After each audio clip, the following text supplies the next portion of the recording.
Maria, you all set? Ready. I'd like to, good evening, everyone. I'd like to call the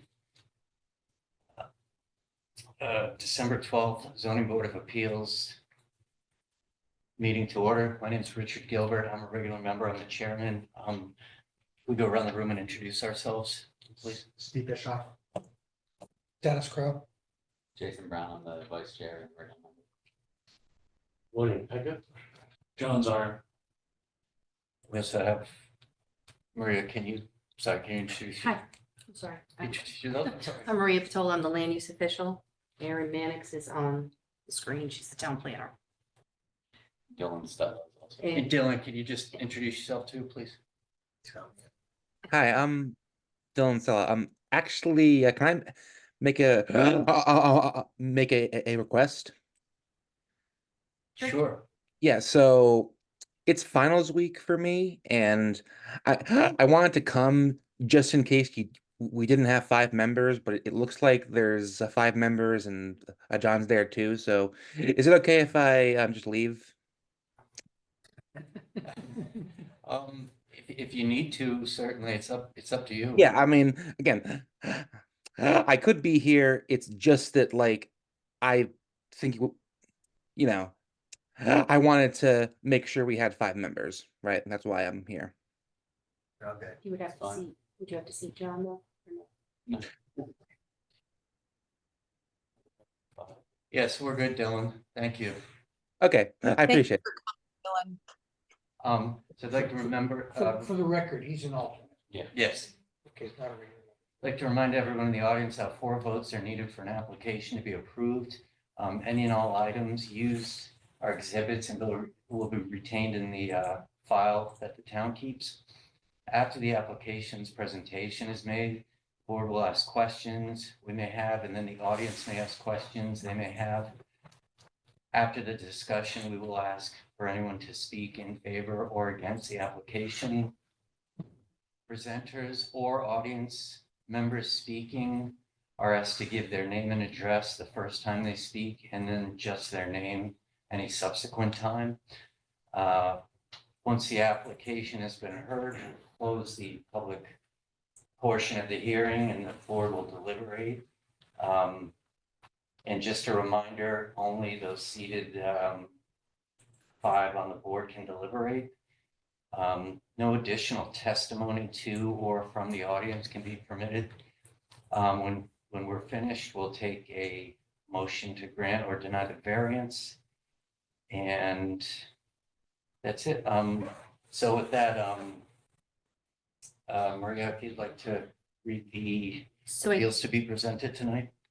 I could tell what's coming up. We don't have to reread the legal in the Oh, okay. meeting, so we can, We can just proceed? yep. Okay. So the first hearing we have is application 23-18, which is 44 Grove Avenue. So who will be presenting, please, for that? Good evening. I'm Michael Salzbach, here for Scott Smith and Nancy Brown, who are, I think, with us, but out of state, and so they're following along. And with me tonight is Peggy Sullivan, who is the architect of this particular project, and available, if necessary, is Seamus Moran, who is the civil engineer, if there are questions about the coastal site plan application, because we're looking to get that approved as well, since we're where we have to do that. This particular proposal involves actually the Smith's next house. They own one on the corner. They've been there a long time, and they love it here. And they were hoping to be able to make things available so that their children too would spend a lot of time here. This is where they want to end up. And hence they've acquired the house next door, which is the subject tonight, 44 Grove. It's too big for them and too much of a footprint. And so their application, as Peggy will present it, calls for a more modest house that is smaller in most respects, that's more conforming, incidentally, and eliminates the setback nonconformities that have been a problem. It makes it smaller in terms of all other respects, including the lot coverage and the living space. So that while we need variances for those two things because of where we are, what's being proposed is much smaller than what was there. Thanks very much. We've already read this, the agenda. So in any event, these reductions, just to go back one step, like we could actually rehab what's there, big as it is, and we have it big as it is, as a matter of right. But in fact, what the Smiths prefer and hope to achieve is something that's more in keeping with where it is, and also works better for their family, as it will be designed, as Peggy will present it. If you have questions about the hardship, we've submitted with our application a supplement regarding hardship, the fact that we are reducing significantly nonconformities. Yes, it's past the initial threshold of hardship and without anything else. And those cases make that clear, the Meyer Whitman case, the Escott case. After that, you've got to analyze it as you would anything that had hardship, but you can't just build anything. For example, if we wanted a gas station canopy, we probably couldn't have it. And so what we're presenting, we think, is more conforming and more consistent with the plan for Madison and with the neighborhood and where we are. And I think, correct me if I'm wrong, Maria, I think there are 2 letters in support of this in the file. Here is.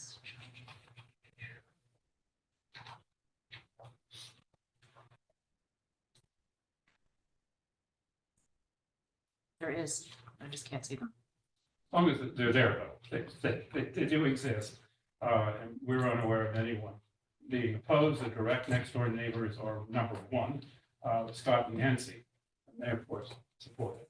And on the other side, are the Rohrbachs, who also highly support it. So we are unaware of any concerns since it's smaller than what was there anyway. And in addition, I might note, this will come up if you look at the CAM application, DEP has reviewed this, and they like it. And they do for a couple of reasons, one of which it's smaller. The other of which is there's more permeable surface in this plan than exists there now. So all in all, it comes out better. And so there's no criticism at all from the deep point of view of our CAM application. And with that, I'll turn it over to Peggy. Hi, Peggy Sullivan. I was going to have Maria, if you could put up the schematic design from today. The date is 12. I can screen share that for you. And Peggy, I would just ask, we do have a microphone at the podium. It might be helpful online. We're having a hard time hearing you, or at least move closer to the, yeah, this TV has the speaker or in the microphone. Thanks. I'll give these out too, so you can follow along. Do you have it, Aaron? I don't know.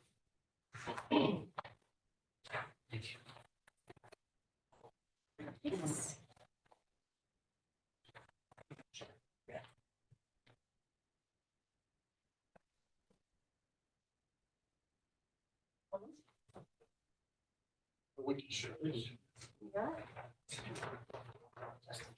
Thank you.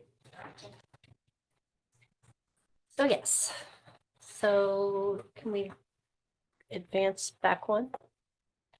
First one?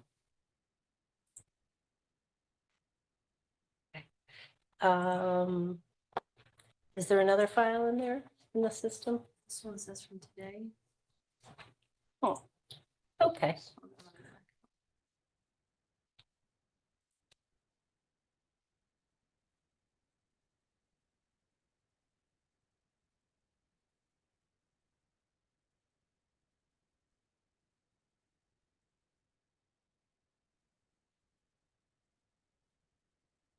There we go.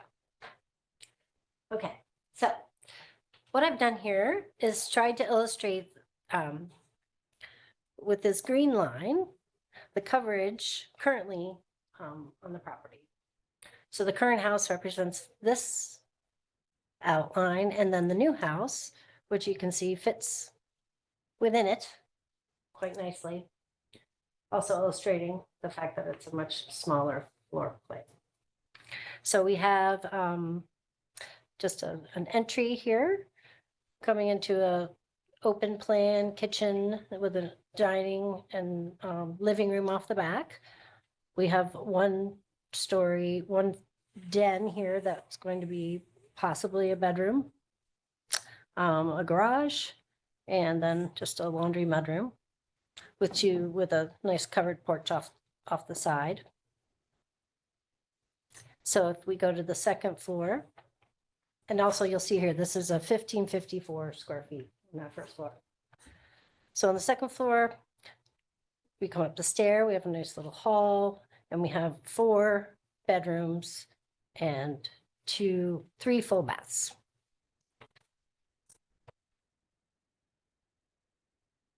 Slide.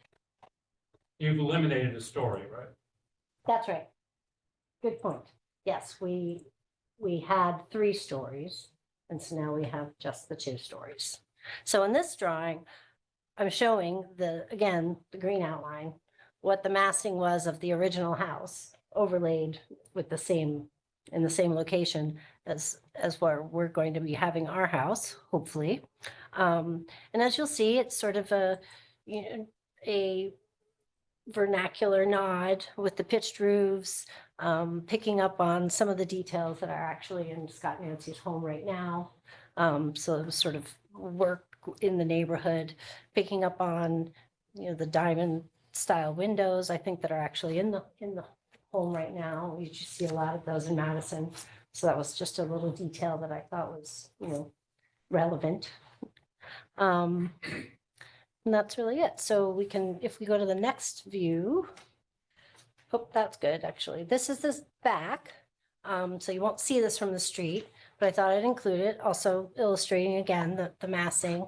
You can see the difference there. If we go one more.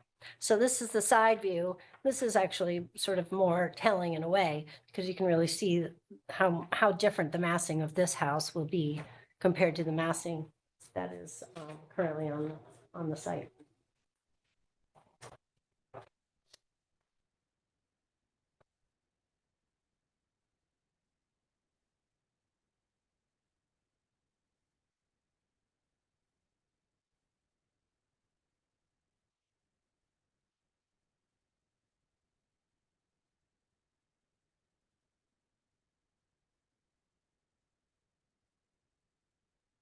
Would you please, could you share the, or Aaron, share the site plan, Site plan? please? Yeah, so we can talk about the reductions and the variances.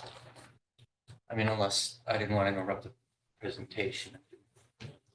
You didn't. Based on this, can somebody in your group point out where the existing nonconformities are? Since we're claiming a reduction of nonconformities. Yes. If you could show Peggy or point to the current setbacks. Yes. Which are not conforming. And as it will be built, they are conforming. Yeah, so the new house will be completely within all the setbacks. This is the line of the setbacks coming around here. That's right. So as you can see that in all directions, it's an improvement and it's at least conforming with the setbacks of the site. The building coverage is a little trickier to see, but you can see how large it was because of the perimeter outlines. And what its current size is, which is one of the subjects of our variance. Because you build even this, you need a variance. And that is why we're here.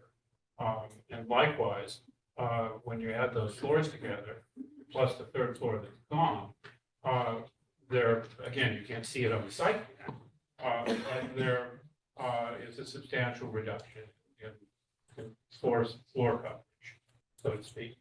All in all, it's just a smaller building. And again, from as I pointed out earlier, the deep point of view, the way the site is now handled is superior to what is presently there. So, just to be clear, I don't think it's been stated real clearly yet, but there were multiple offset nonconformities. And there was a square footage nonconformity. Correct. It eliminated all the offsets. Yep. And reduced the square footage. That's correct. There's nothing we have increased. Right, okay, so is that it in a nutshell, or am I missing I something? think that's it in a nutshell. That's fair. There's not much more we could do and still have a building. So what was the original square footage? It's The 1663 for plan area. So Right, but what's the existing? The building coverage was as it was 1801. Required is 12 and change, and what we're proposing is 16. I'm not using the word regions. 1663.5.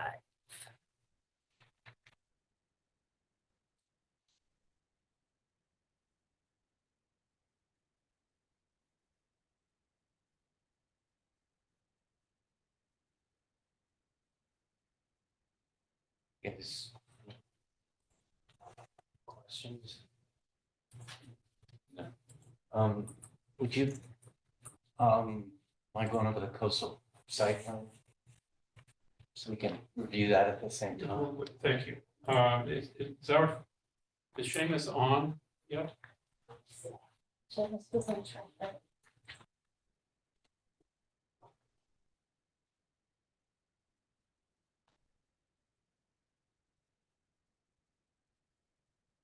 Yes. Okay, yes, thank you.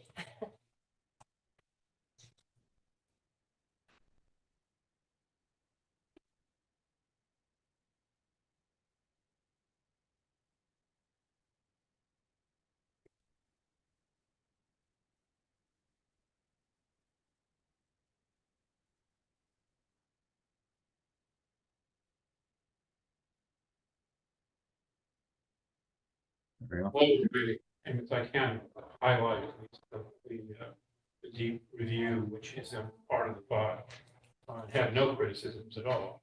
And only had praise, so to speak, for the fact that it's a smaller building, smaller footprint, and it's a more permeable surface than what was there before.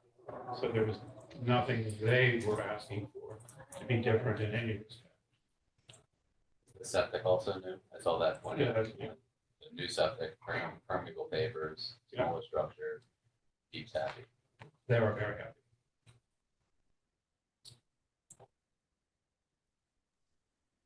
Seamus, would you like to screen share the site plan or would you like me to? Sure.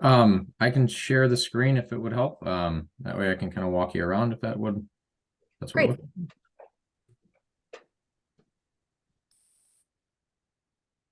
All right. So thank you. I'm sorry I was late. Had a little bit of traffic. I'm Seamus Moran, a PE in Connecticut, and I work for H&H Engineering Associates, and I put together the site plan and the CAM application. So I think that just to answer your question, the CAM application is fairly straightforward. We don't have anything on site. Our property is out of the flood zone. We're in a shorelands area. So that is it's a general development within the coastal area. But we are not impacting any coastal resources.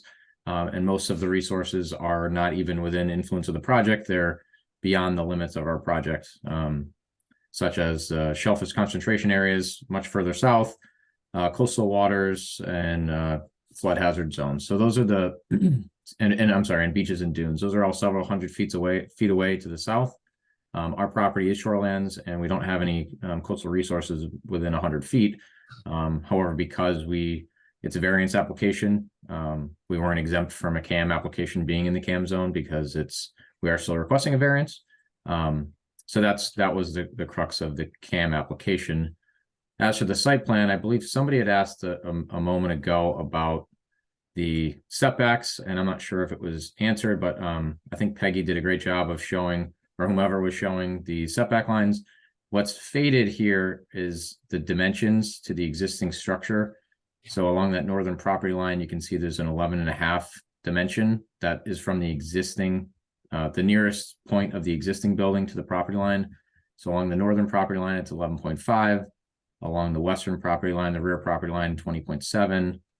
Along the southern property line, it's 9.4. And then along the front of the property, I believe it's 33.9. And Peggy mentioned it, but the entire building has been revised, so it's within the setback limits. I think we already discussed the floor area and the coverages, but I think the CAM application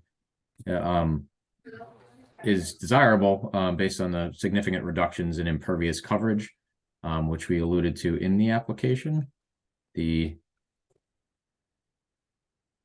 Somewhere in here, I'm sure of it. We talk about the reductions, and I think it's about a 1,200 square foot reduction in impervious coverage. Let me just scroll up one second. I'm sorry. Yeah, so the impervious coverage will be decreasing from 3,100 square feet to 1,800 square feet, which is, like I said, just about, it's almost 1,300 square feet, a 41% reduction by all these reductions in reducing the building footprint, 288 square feet, and reducing impervious surfaces by eliminating the driveway and installing a pervious driveway. And all of that is a stormwater improvement for a site that had a lot of impervious, and now we're reducing that significantly. So I think that's probably the CAM application in a nutshell. And I think everybody else did a great job on the site plan, but if there are any questions, I'm happy to answer them. Bill, do you have any questions? I have no. Just wanted to add, if I can, Seamus, to continue your CAM presentation, the application was referred to Deep for comments. And the checklist was returned to the board and indicated really the only, again, the coastal resource being shorelands. And the only comments were recommendations to ensure installation and maintenance of appropriate soil erosion and sedimentation control measures during construction activities. There were no additional comments. Thank you. In terms of ENS controls, we do have silt fence shown on the plan. So I think that should probably cover us. Also a very flat site. So I think that we should have that accounted for in our site plan.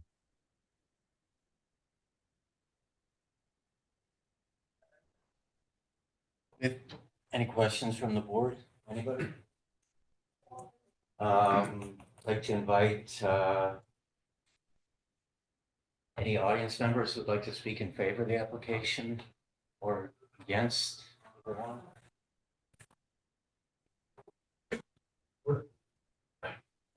Yes, please. The Kilbournes, 23 Willard Avenue, are on the same block, and we have absolutely no problem. Thank you. And we haven't recorded that. I'll make that remark for. Yeah, it'll be on the record now. Okay. Thank you. Anybody else? Any final questions by the anybody opposed? Public would like to speak. Any final comments from the applicant? I think we won't burden you any further tonight. Thank you again for your time. Mr. Chair, if I could, Seamus, would you mind stop screen sharing? And that way we can see. Thanks. I did just want to let the board know, and Attorney Sulzbeck, you can confirm this, that there has been a previous variance granted on the property in 1977. I'm not sure if you indicated that on the application, but there was a variance already granted on this property for modification of the dwelling and construction of a garage. And that was under the last name of Forbes. It was under Ruth Forbes. So, Aaron, does that variance now go away with the demolition of the property and the establishment of the new property, regardless of if we were to approve the variance? You know, you'd really have to look at the minutes to see what specifically the variance was for, because the certificate doesn't tell you. It says section 3.2, but it does not give you any other details. So it may be encompassed in the site plan, but I don't know. So typically when you have a new dwelling, I would think that this variance would essentially replace that variance. Unless, of course, Attorney Sulzbeck has some other information and you're looking to utilize something from that variance, but I didn't. Nothing at all. In fact, That we was the were surprised intent. it was there. What's that? I said we were surprised it was there, and we couldn't tell when we did the title exactly whether there was any residual viability to that variance anyway. And since all of its subject matter is about to go away, we don't think that it's of any utility to us or a concern for the town. Thank you both. Thanks. Was there anybody online in the public portion who wanted to comment in favor or against? I forgot to ask, sorry. No one else is raising a hand. No hand raises, okay. Any final comments from the public? I'd like to motion and that we close the public portion of the hearing and move to deliberations. Second. All in favor? Aye. Opposed? Okay, who'd like to start? I will. I think this is a very reasonable request to reducing number of offsets and variance non-compliances. And the that's eliminating those and then reducing others. But there's hardly any reason at all to think in terms of not granting it. It's favorable all around. And the coastal compliance is similarly improved, so I see no objection to it. Okay. 100% behind Dennis. I'm sorry. Agree 100% with Dennis. No, nothing to argue here. Yeah, I have nothing to add. The only, so the issue is from what I understand, the intent of the floor area and footprint area is to prevent unequal distribution of bulk or putting too much bulk of the structure directly on the setback line or too close to the property line. And I think that, you know, with the new structure, like Dennis said, we get rid of a number of existing nonconformities with the building. It reduces, even though it's a new structure, it reduces the nonconformities of the existing structure, and it adds to. So I asked about the new septic. We have a new septic that's for the conservation. It reduces the impervious. You know, it'll reduce water runoff totally to, you know, keep the storm drain systems working well. I would have no problem improving there. Bill? I really don't have anything to add. I think you've covered where they've eliminated two non-conformities. And they reduced the lot coverage and they reduced the floor area. So that's all been covered. So I don't have any further. Yeah, I agree with you all said, so I really don't have anything to add, so. So like someone have to make a motion. I guess I'll go forth and I'd like to make a motion then to approve application 23-18 for 44 Grove Avenue to grant the variance for section 3.8B for the changes. And this is based on the reduction of nonconformities.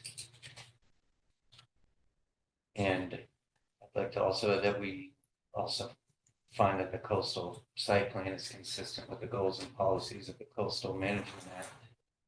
And that the variance is based on the plans as submitted and that all construction must conform to those plans. Could I get a second? Second. All in favor? Aye. Any opposed? Okay, motion passes unanimously. Thank you all very much. Thank you. John used to have us reopen the meeting, which. So I'd like to motion we reopen the public portion of the meeting. Second. All in favor? Aye. Aye. Okay, so next application is 2319 Oak Avenue. We'll be presenting. Oh, sorry. Mr. Chair, Did I skip something? no. I am going. I have worked with the applicant in Madison baseball, and I believe it is most appropriate for me to recuse myself from the vote on this specific matter. So there's no undue influence or. Sure. So for this case, Jason is going to recuse himself, so we'd like to see John as a full member for this particular case. So, with that said, please proceed. To explain to those who don't know, that doesn't mean that I'm not going to ask questions. That just means that I do not take part in the deliberations or the final adjudication.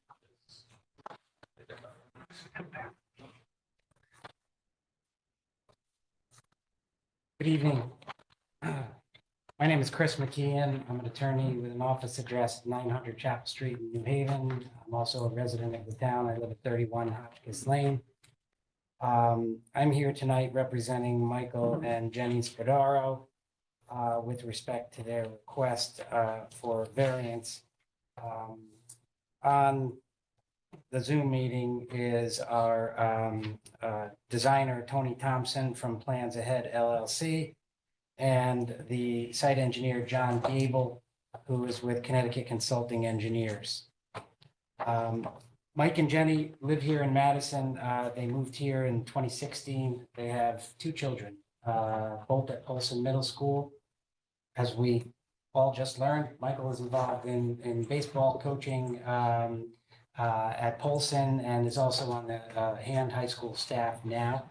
Long time involved with Madison youth football as a coach, and he's also currently the Polson wrestling coach. Jenny is sells wound care surgical devices. She travels to hospitals in Rhode Island and Massachusetts and trains nurses with respect to the products that she sells. They have been on a roller coaster since they purchased this property in December of 2022.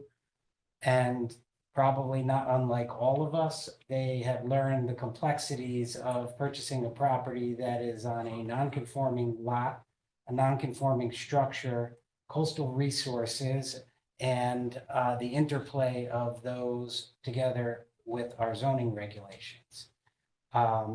I had submitted a letter, and I don't want to repeat everything that I had submitted in my letter, but to me, the most compelling factor here is that when you look at the lot and you look at the front yard setback and you look at the 50-foot coastal resource setback, you have a 7-foot strip that essentially renders this lot unbuildable. The house is below FEMA requirements right now. They would like to raise the house and demo a closed porch, which is a wing of the home, and replace that with an addition that is more upright.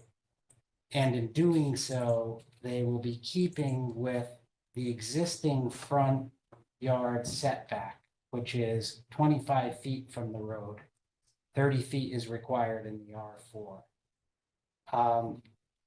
There is some confusion, and along the way and along their process, they had gone in some different paths with respect to this project. And I think probably when you read the initial application that was filed, you probably had a lot of the same questions that I did when I read it, which is we have 5 variances. It's a tough road to hoe. We have, together with the site engineer and the home designer, have spent a lot of time with town staff, amongst ourselves, 2 or 3 meetings, multiple emails to bring this project into a project that I believe is reasonable based on the uniqueness of this site. So in addition to having basically a non-buildable building envelope, there is also non-conformity with respect to the lot size and the lot width. The original application had, as I said, requested 5 variances.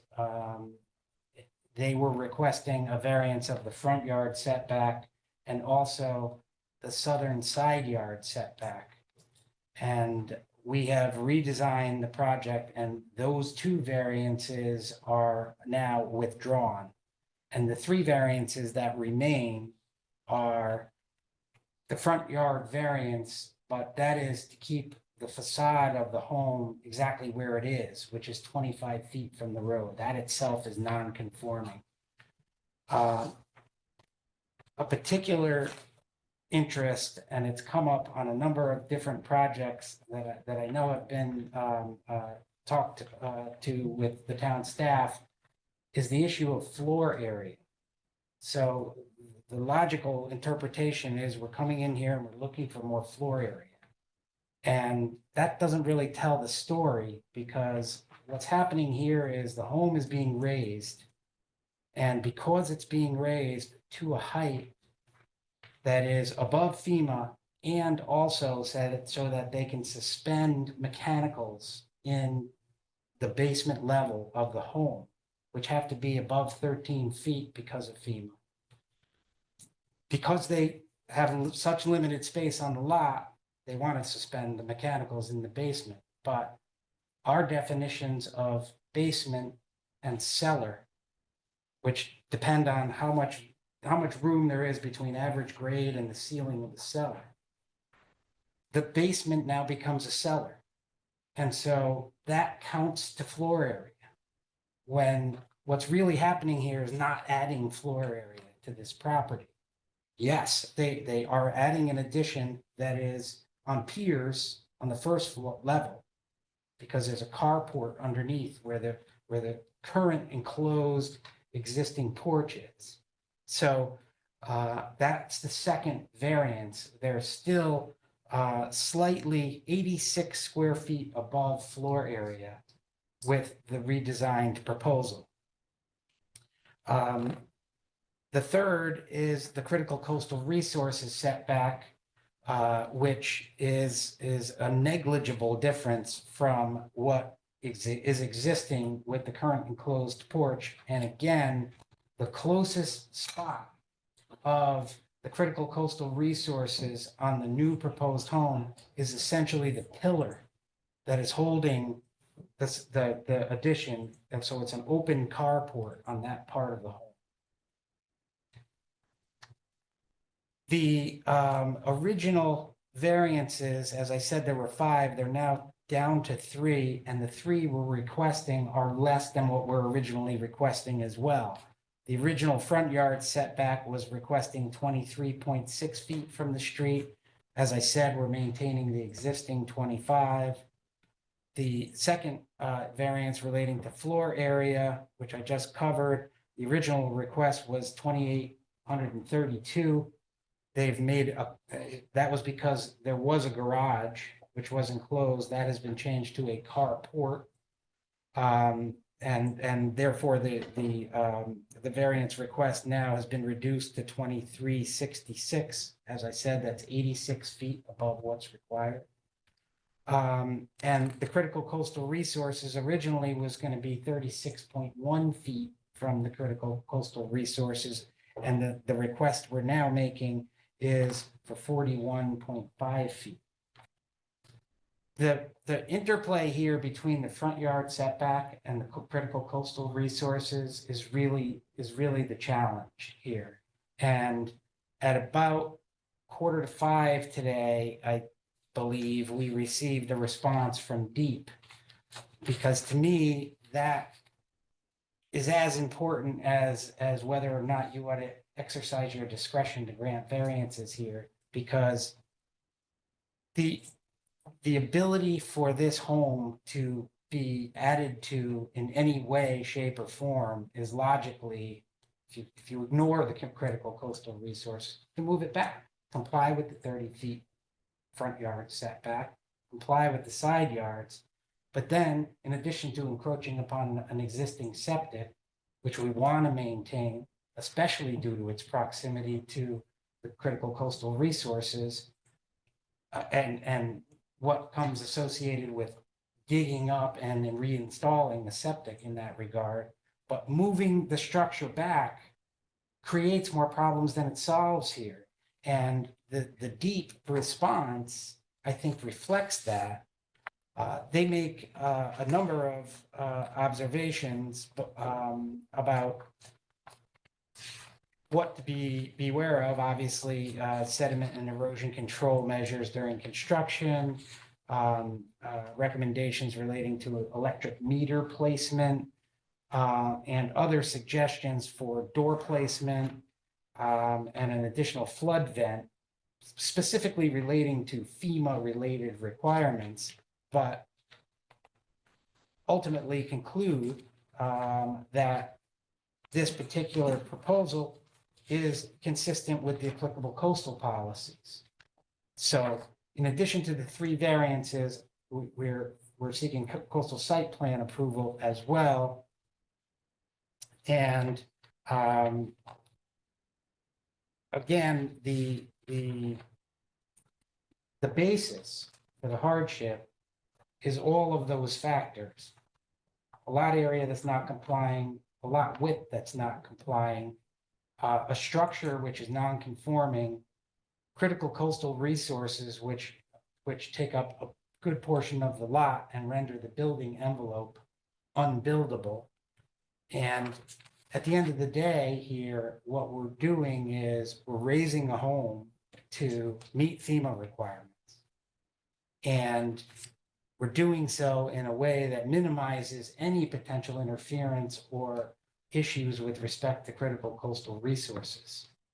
And provides the homeowners with some usable space on the second floor and the ability to, because they're raising, and even though the basement and cellar are going to count toward floor area, they can never, ever make that living area under the FEMA regulations. It's just counting toward floor area. So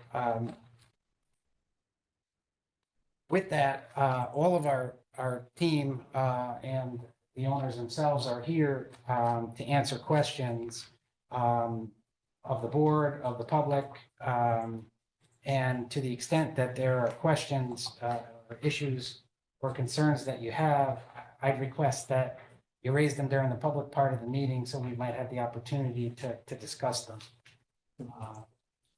I have one to start. Sure. Aaron, can you share, you mentioned that there was a revision of the site plan to deal with the number of variances. Do we have a revised site plan that we can bring up and put on the screen to share? We do. Would you like John to do that or would you like staff to do that, Chris? Whatever is the most expedient. Got it. And while we're bringing that up, Attorney McKeon, can you give us, so code allows you to raise the house to FEMA +1. I'm assuming that we're going grade +1 because we're hanging mechanicals from the underside of the first floor or the roof of the cellar, as you may put it. Correct. What are we going to, FEMA +2, 3? We're the house needs to We be have an raised. elevation. Yeah, pardon me? Do we have an updated elevation that complies with this? We have elevations on file, yes. Okay, can we bring that up as well, Aaron? Am I speaking loud enough? Yes, I can only share one at a time. So which one would you like to see first? The site plan or the elevation? I can Okay. explain to you. Zoom in a little more. Could we zoom that, Aaron? Is that okay? It'll have to do, yeah. Yeah, so the new, this site plan, this data in here, the new finished first floor is at 16. The 16 feet. yeah, the FEMA level is 13. So we're going to 16 in order to be able to suspend the mechanicals, as I had indicated. And because we have the area to go, we don't have the area really to go in other directions without creating more problems, is the point I was making earlier. And because you're going up, it counts toward the total square footage of the property. Or the The total lowest floor level area, does, yeah. yes. And If you were not taking the extra step to raise the home an additional 2 feet past what FEMA requires, or past what the town allows without a permit, then we wouldn't be here looking for a variance or. I don't know the problem, no, because the basement is bigger than that, but I don't know if the basement becomes a cellar, if we just went to 15, which is 2 above FEMA. That's the difference. 5 feet. It's above the other. Still 5 feet, Chris. It's still more than 5 feet. Yeah, so. If you're going from your grade, it's from existing grade to the Floor of floor, the of floor above. If that's 5 feet, then that would count as a basement. And count towards floor area. Correct, and I think average grade is 8.1. So that 5 point, we would still be here needing a variance. You had 2 questions, one on the site plan. This was the show me the variances. Yeah, so this is the new structure it adheres to the existing front yard line that is there. There is, this portion here is second level. So there's an open carport underneath here. The critical coastal resource line is here. As you can see, it goes almost halfway through the house, and here's the 30-foot front yard setback. So you have this basically strip in the middle, which is the building envelope.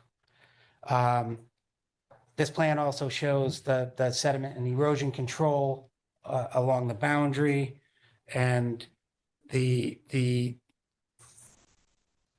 sum of all of these different factors and discussions and meetings with people who are thinking about this challenging site was keep the footprint, keep the existing foundation, a little extra feet on the second floor suspended above a carport, and in keeping with the front yard setback.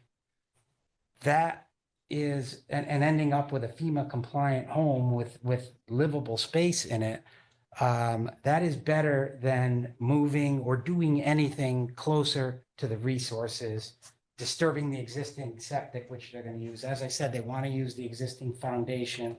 I think those factors all contribute to the hardship, number one, and number two, for the board to exercise its discretion.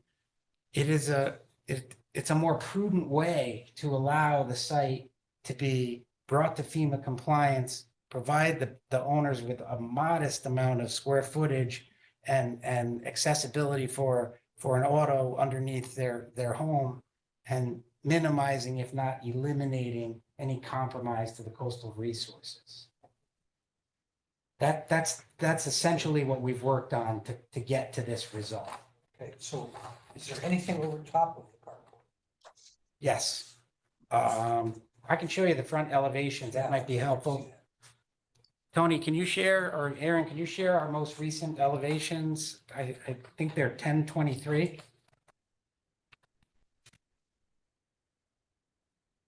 I have 1128. That's it then.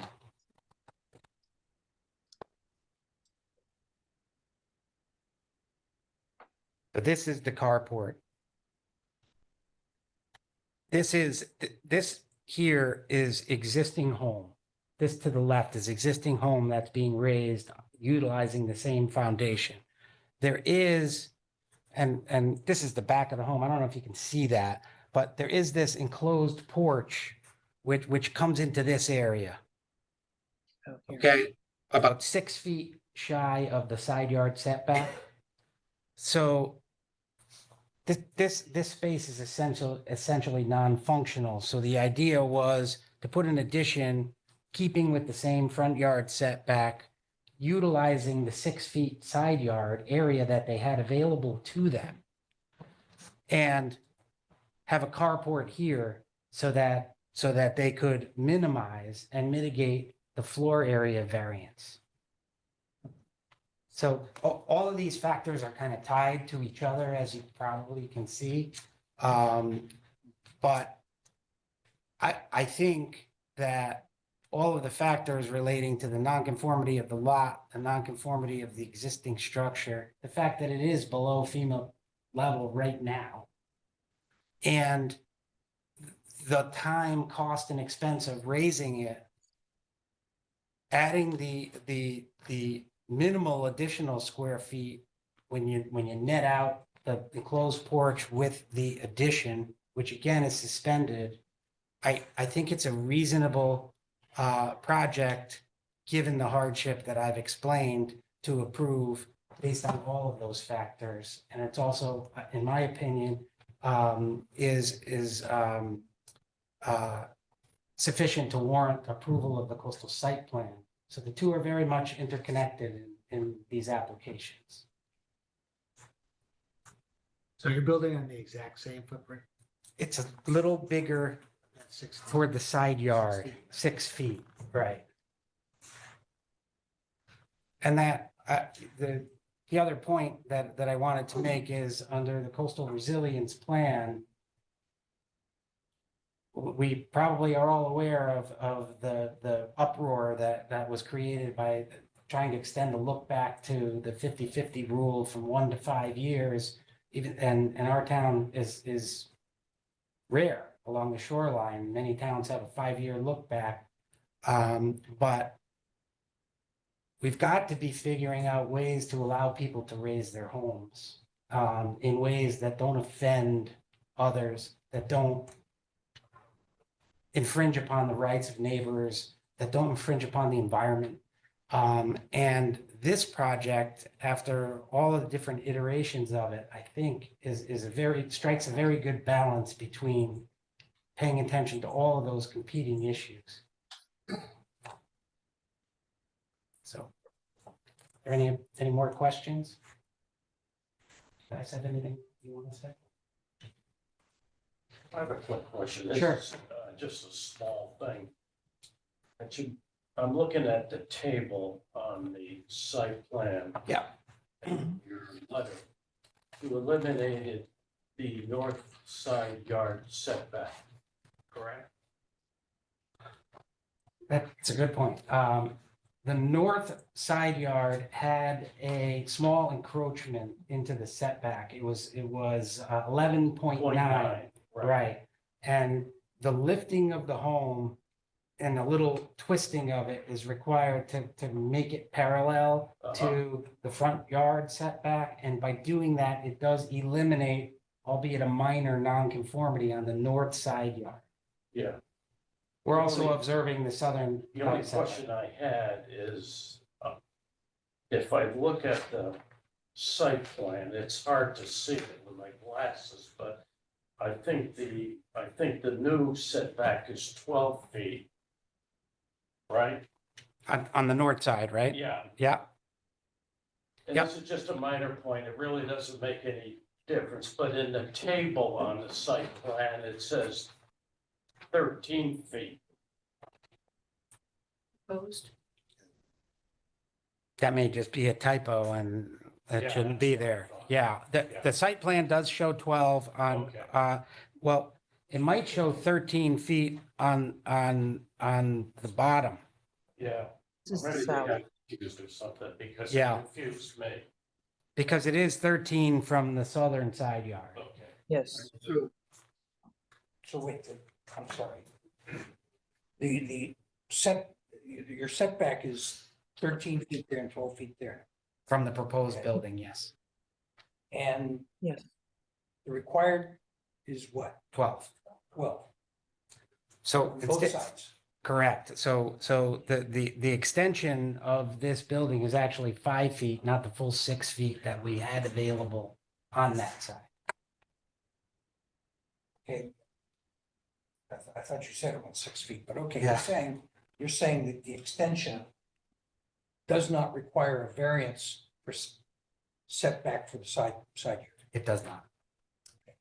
I The thought- variances that we are requiring are the front yard, only with respect to the added portion that is different than the existing enclosed porch that's there now. It's observing the same facade, but to the extent that there's building beyond what exists right now, we have to request a variance for that as to the front yard. As I said, the critical coastal resource setback, the whole house is in the critical coastal resource setback, but this corner is the closest to the coastal resources, and as I indicated before, that is a column on ground level. And that is 41.5. The old setback to the corner of the enclosed porch was 43.3. So it's essentially the same.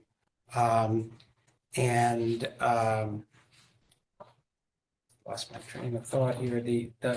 The final variance is the floor area variance, which I had covered before, which is there's really sort of an artificial need for the floor area variance here. I think it's a quirk in our regulations, even if you're raising to the 2 feet above FEMA and the requirements we have in our regulations relating to that, we get relief as to building coverage and yards when you do that, and you can also put stairs in, but glaringly, in my opinion, omitted is floor area. Because, you know, So, that's, so the floor area of the new basement is what? the floor area of the new basement.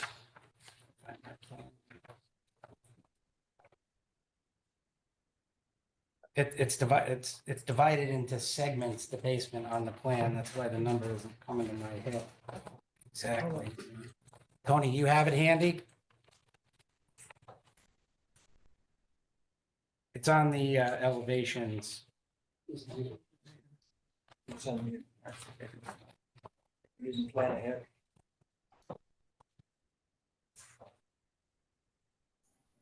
The floor area of what's counting towards the new basement that you're speaking of is, there's two kind of sections. We're gonna pour the slab a little bit higher to shorten the length of the stairs.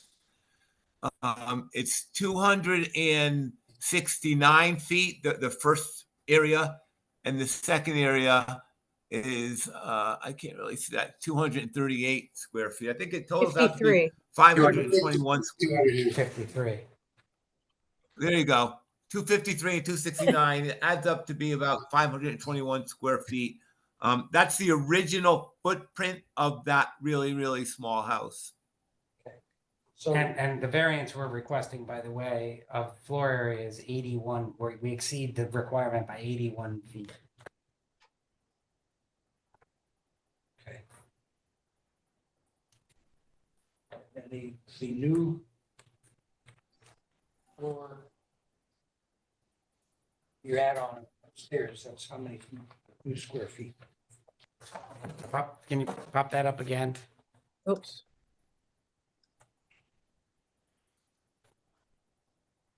Is it a kitchen? It's the second floor elevation.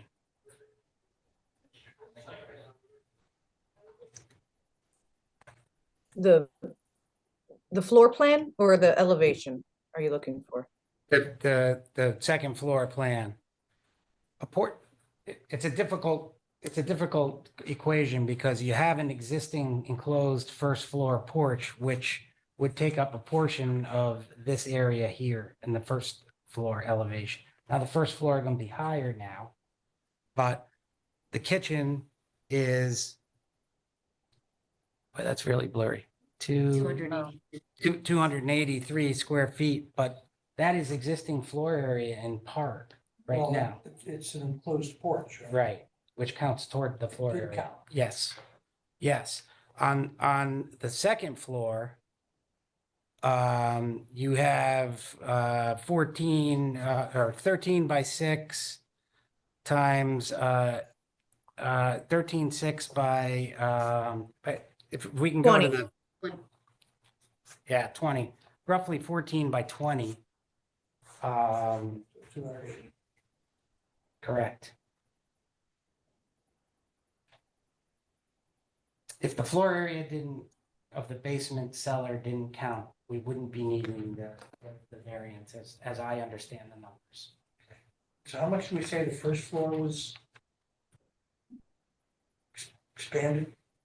Well, the kitchen is the same 14 by 20, but the porch takes up half of that, maybe more. Because we have a 5-foot extension. There it is. The 8 About by 8. 8 by 156 is there now. 1,248. And the same, 283. same, yeah, 283 is on the first floor. Right, so this one is 283. From that, you have to subtract what's already there in the porch. And then the second floor is 283. So the combined additional square footage, not in the basement, which I think is what you're trying to get to, is 283. Aaron, can you show me the existing? 156. Yeah. So 283 times 2 less 156. 127 is the increase on the first floor, Mm-hmm. plus 283 upstairs is 410 total.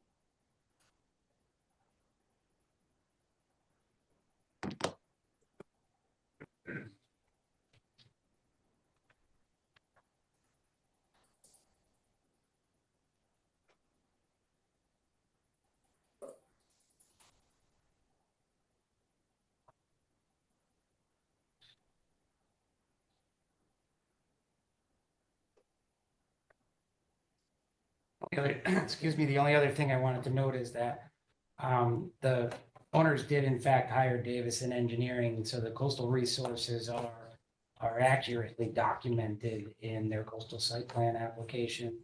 And obviously they're shown on the site plan as well. I was gonna ask if actually we could bring the site plan up and if, Mr. McKenna, you could just review it with us, unless someone else was gonna. I'm happy to do it.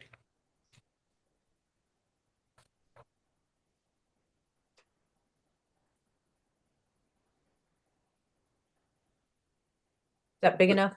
Yep. Not for you guys, right? So I can point out, I have a lot of familiarity with this site. This is the existing septic unit. This line right here, that juts in, that's the coastal jurisdiction line. The coastal resources, critical coastal resource line is this lighter dotted line, essentially consistent with the coastal recent, there's wetland flags that are identified here. And there is silt fencing delineated by SF around the perimeter of the actual property boundary. The work to be done to demo the sun porch, to raise, as John Gable, who completed the coastal site plan application, indicated, the distance of how far away it's going to be.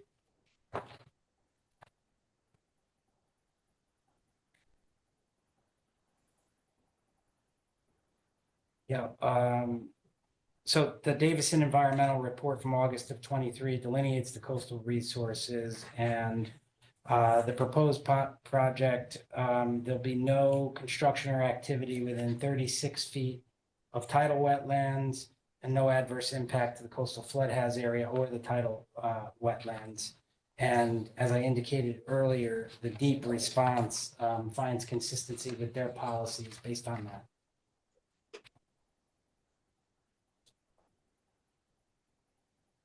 I would note that in Deep's response relative to some of the FEMA recommendations about additional flood venting and door placement, there have been some changes to the actual design plans that show additional FEMA-related requirements that they didn't have the benefit of seeing. That's all. So they haven't seen your revised plan yet. This plan they've seen, they haven't seen the final design of the home, the floor plan. Okay. But the area where we're going into the ground, where there's going to be structure, where there'd be activity is delineated on the site plan you see. So FEMA compliance is a whole nother animal that the clients are going to have to satisfy when they pull building permits and provide construction. This is the drawings. old plan. Pardon me? This is not the old, this is not the old plan. What do you mean, the old plan? Well, this is, he said FEMA has not, or DEEP has not seen this one.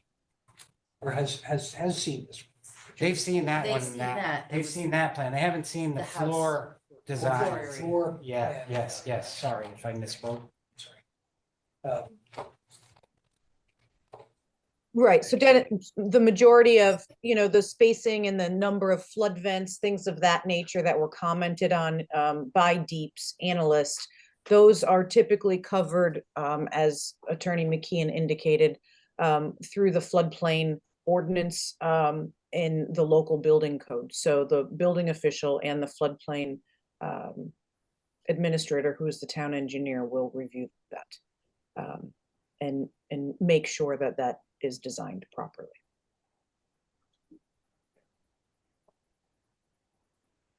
I have a question, just kind of curious. So you have the carport at the bottom, then you have that 253 space, and you have the 269 foot space. Do you have to have walls that if the stuff comes in, that they kind of, you said you can't use it for a living space, right? It's basically a storage area. Why do they count the 253 and the 269 but not where the carport is? For the- Good question.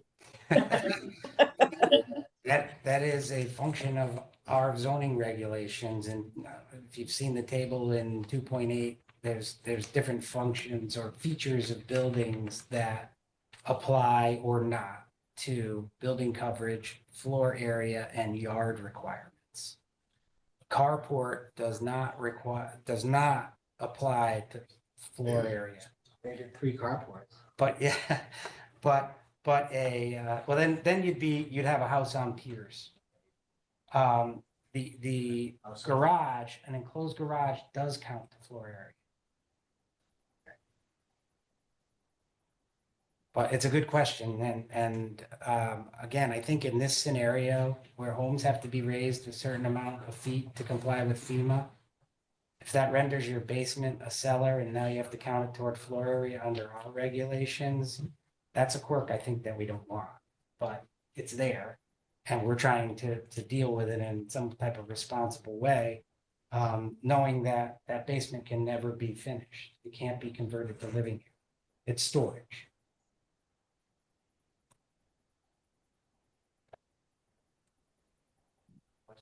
No, I'm on, no. Well, are there any supporting letters from the neighbors or? The neighbors to the south had inquired of our clients as to their plans. They had the original plans. We've sent them the revised plans and the revised request, but hadn't heard any response from them. I don't know if they're listening in or, but. Oh, just real fast, just so I can summarize it, though I'm not gonna be voting. on Sure. this, right? So we have a request for a variance for the front yard setback, right, which of 25 feet, which is consistent flush with the front surface with the front face of the building, right? Mhm. We have no side yard setback requests, right? No side or backyard setback request. We have a floor variant or a variant to square foot floor area, right? Which is basically generated by the fact that we're raising not we, but the applicant is raising the house. Correct. Right? And then there's a variance on the coastal resource. Yes. Right, where we require 50 feet, and this is 41.5 feet. But the response to that is we would love to build the 7 feet allowable strip if we met that specific requirement as well. So the argument here is that there is a hardship, right? That there's not buildable land in order to construct a reasonable home, in order to raise the home and construct a reasonable 21st century house on a very small plot of land. Yada, yada, yada. Correct. I would add to that even the existing home, if you wanted to lift and put it on the lot in compliance with our regulations, can't be done. That's the hardship, really, because it just can't be fit onto the lot. So you have all these competing factors that we've all spent a lot of time, not just me, staff, engineer, designers, to put together these competing factors to something that's, we think is reasonable. Thank you. Thank you. Questions? Anyone in the public wish to speak in favor of the application, including online? Okay, please go. My name's Edward Smith. I live at 82 Pleasant View Avenue, which is connected to Oak Avenue, and it's combined association. So I'm really not here to speak in favor or against, but I'm president of the association on that street. And when this application came to the association, because we're obviously adjacent property owners, we sent out a email asking if anybody had any concerns or, to email us, and I would come to the meeting and forward those questions. This really isn't the same application that email went out on. There was many more variances that were being asked for that are being asked for right now. I do want to ask a couple of questions only because I will be bombarded by questions tomorrow. People, I've lived there for 60 years. I look forward to having 2 little kids on the street. They were getting old and grumpy. I just lost my train of thought. If you could bring up the site plan, I just want to ask 1 or 2 questions on that.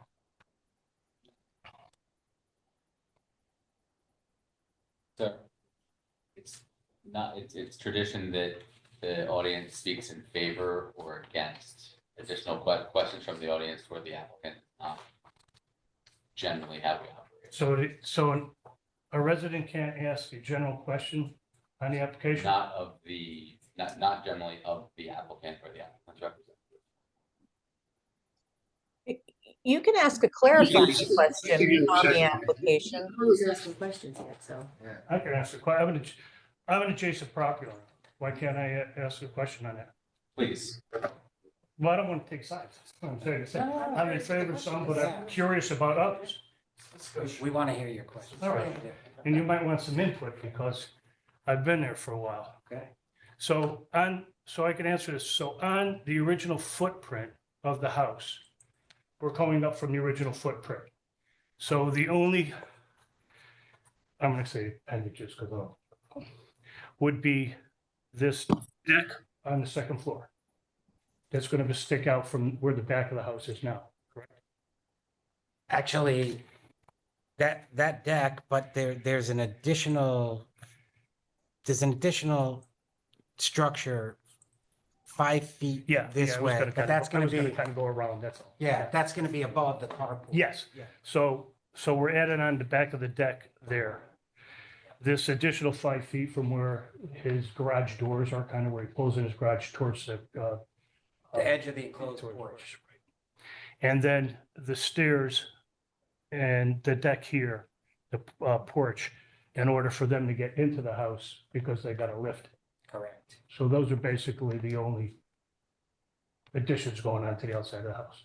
Correct. That 5-foot extension on the south, the porches and stairs in the front and back. In fact, And the stairs right there. that stoop that's in the front door there, Yeah, the concrete ones? that's actually being reused. It's the existing stoop on the front door, and it's being reused just in a different location. The idea being to keep the existing foundation and use the existing foundation for the home with an addition, and also keep the septic in the back where it's located. Right. I mean, I know the house very well. I've worked on this house. I've known Don all his life down there. I think it's unfair that the applicant's being punished on the square footage of the basement. Because I can tell you from experience that in Superstorm Sandy, there was 5 feet of water in that basement. And just because FEMA tells you this is where it's going to stop, or coastal management, it doesn't. So I don't think you ever have to worry about them ever building in the basement. The only other question I had was, the Madison Land Trust notified on this too, because they're adjacent property owners on that, Yeah, they were on those. were they? Okay. Mhm. Just trying to think what people are gonna ask me tomorrow.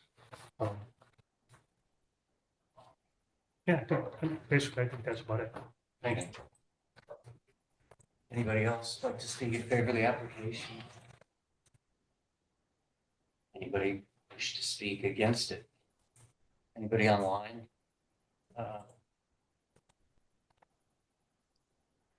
Nobody's Maria, raising a hand. Aaron, nobody Nobody's raising their raising a hand? hand. No one has their hand raised, no. Okay. Any further questions? Board? Okay. The only reminder that I would have is that for the board is upon deliberations and making your motion, if you're moving in a direction to a favorable motion, we would want to capture the revised proposal. So it's not what is stated in the legal notice, as those have all been reduced. And so as you're discussing and when you're ready, I'm happy to share those, if you are moving in that direction, to share what that text is so that you could read that properly. So it's reflected in the resolution. Okay. Any final comments from the applicant? No, thank you for your attention. Any final?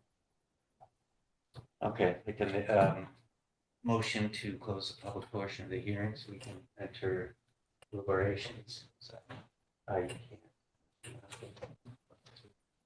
Second. All in favor? Aye. Opposed? Who wants to start? I'll start.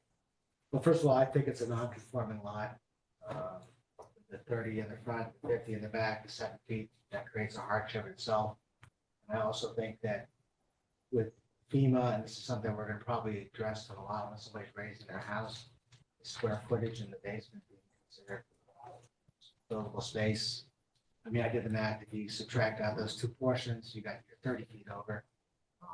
Not exactly apart, but I can get over that. I don't think they think it's a hardship to be punished for raising your house and making it more efficient.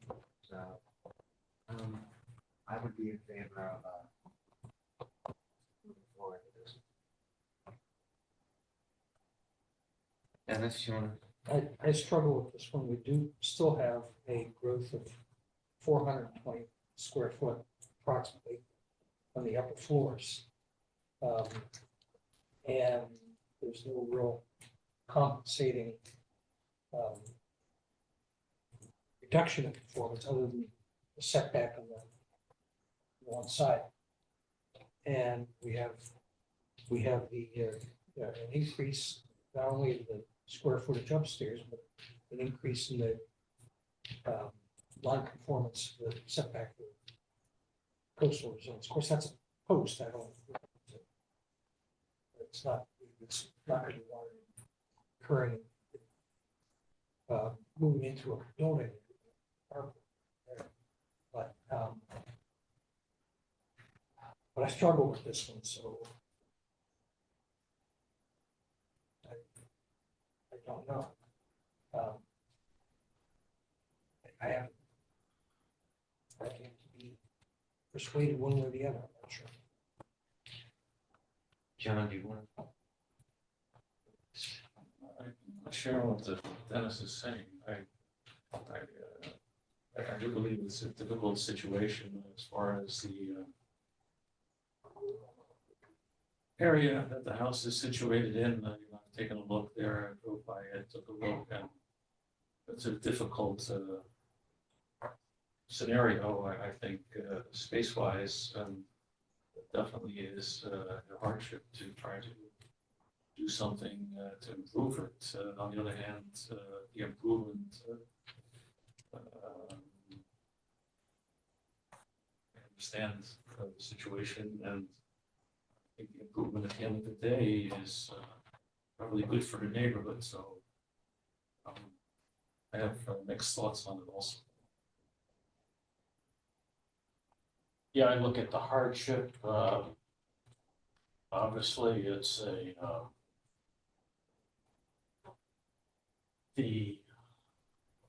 the building lot has a pre-existing non-conforming square footage and lot width. So they're kind of stuck here. And I think what they proposed is about probably the best that they could do with that building lot. And the fact that they changed their original proposal from, I believe, that they had 5 original variances and they've knocked it down to 3. I think they're making a effort here to do the best they can, so I'm leaning toward approving it. Okay. I guess for myself, Attorney Keene, I think I get the raising and the fact that you're creating more square feet clash that we should bring up with zoning, actually, as a side note. I see Dennis's point, though. It'd be nice to see a little more reduction, but I also see sorry, jeez. I also see the lot size issues, so I'm yeah, maybe we can just take a vote. I'm kind of torn myself. Can we get the wording of the application, the revised wording up on the screen? Yeah.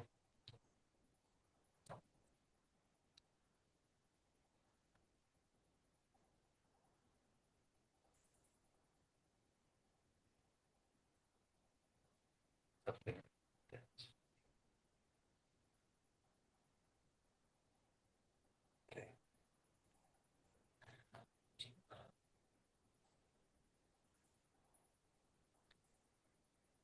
So if someone wants to make a motion, we could go take a vote. Unless anyone wants to discuss it further.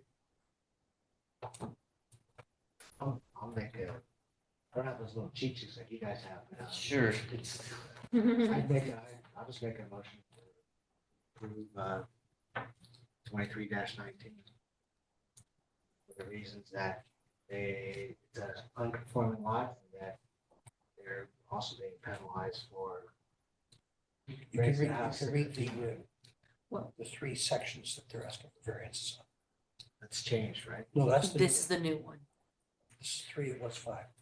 So you can read those and say, it's the revised application of these 3. The revised application for section 3.6A, front yard setback 25 to 30 feet. Section 3.8B, the floor plan for 2,366. 266 is allowed, and they're trying to, is that what they're going for? Is that what they're allowed? To allow, Oh, to allow 2,366 square feet where 2,280 is allowed. In section 2.17 coastal resource setback where 50 feet is required and requesting 41.5%. 5 feet. 5 feet. I motion to approve this application. Could I amend that to state that the variance is based on the plans Yes. that 12.3. submitted, the revised plans submitted, and that all construction must conform to those plans, and also that the board finds the coastal site plan is consistent with the goals and policies of the Coastal Management Act. Can I further revise it, indicate, you have a date on that application, revised application? The revised plan date? Yeah. December 4th. Plan submitted. Plans submitted December 4th.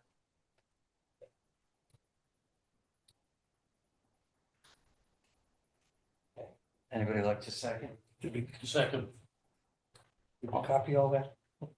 Yeah, they're gonna. No, take yeah. it. Okay. All in favor? Aye. How many? 4. 4 opposed? 1.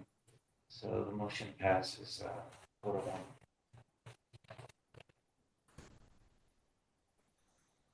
Like to motion, we move back into the public portion. Actually, that motion, we take a, quick 10-minute break. Sure. Second. Let's move back to the portion. Then we'll take a break. You want to go back to No, public? no, go ahead. Go ahead. All right. That's all right. And a second on my break? Second. All in favor? Aye. All right. Take your deliberation.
Wait.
Is, Stay off.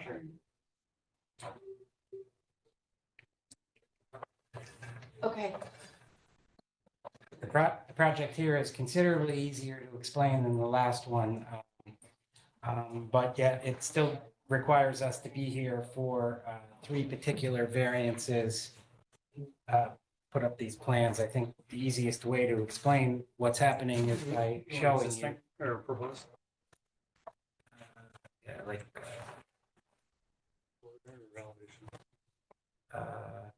here we go. Yeah, that's good.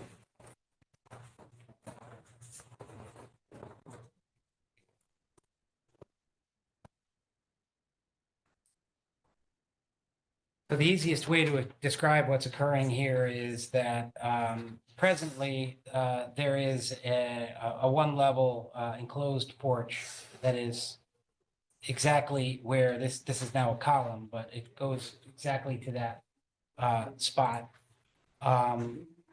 What's happening is that one level enclosed porch is being demoed, and this new smaller, closer to the main structure section of the home is being constructed. the first floor, everything that's occurring on the first floor, so this section of the addition doesn't require a variance because it's just replacing existing non-conforming structure. This section, because it is too close to the street,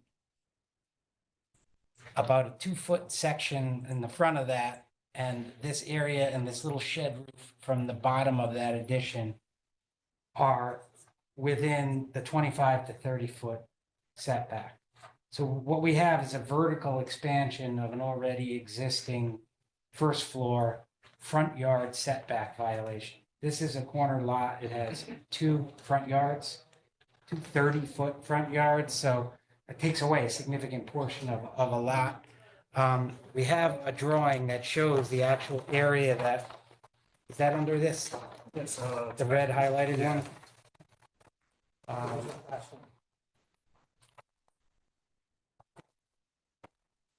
Is that it? No. Nope, it's on this one. Okay. We I think I had got the too last- many boards. Wasn't the last one? There's a highlighted one that makes it really easy to show. Is that one? Yes, the one's on the screen. Oh, okay. It's on the screen. It's on the There we screen. go. Yeah. I got too many That things makes going here. So this particular area, this is the existing front facade. It's 25 feet from the front, so it's 5 feet too close based on the 30-foot setback. This red area is the reason we're here for the front yard setback. And again, it is on the second level only.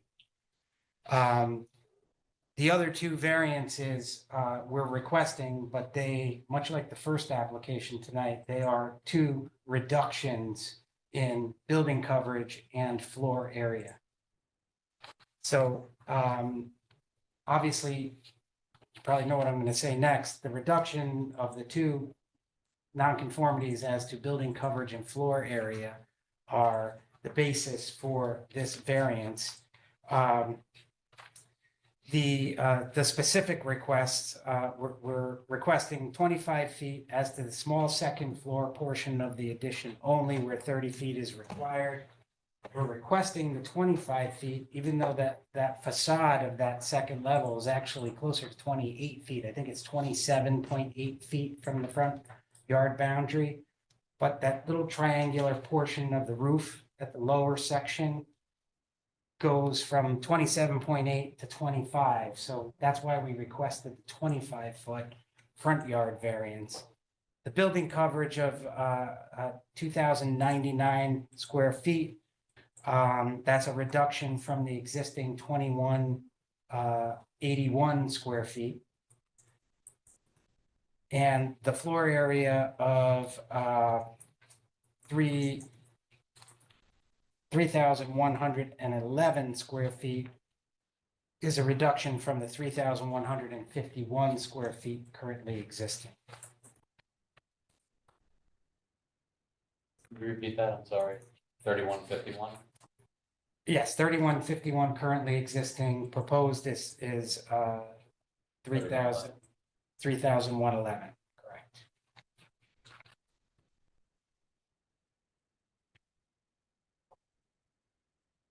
In addition to the reduction of nonconformities, another basis for hardship is as I indicated, we have a corner lot here with 2 30-foot front yard setbacks. And we have a home that was built in 1910, which predates the zoning regulations. So in addition to that, the coastal site plan application is also on file. There has been a DEP response to that. There is very little concern from DEEP. They found consistency with the coastal policies. There is a proposal for sediment and erosion control, which is in every DEEP response. But I can be happy, Travis or I would be happy to answer any questions with respect to the coastal site plan. In short, the reduction of the 2 non-conforming building coverage and floor area, I believe, provide you with the discretion to grant this request. I think it is a very modest request, and at the end of the day, you have a structure which is much more conforming on an already unique lot with 2 front yard setbacks. Happy to answer questions, any issues or concerns. Side you have. setback on the side there? This side, Yes. this is the south, it is 29.8.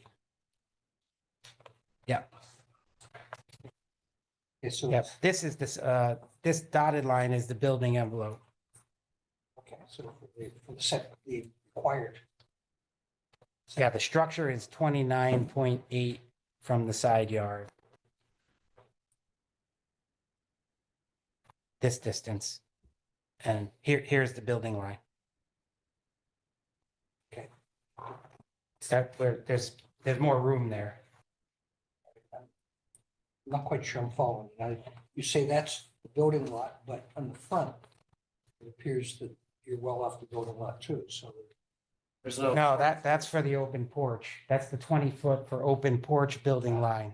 This is the 30-foot Got it. building. Yep. And the I'm following. one thing I just want to point out as well, is that this block right here is currently full, floor area. Yeah. While this section now will be a covered front porch, so this area was enclosed, is now an open porch, and that now actually conforms to the. Okay, thank you.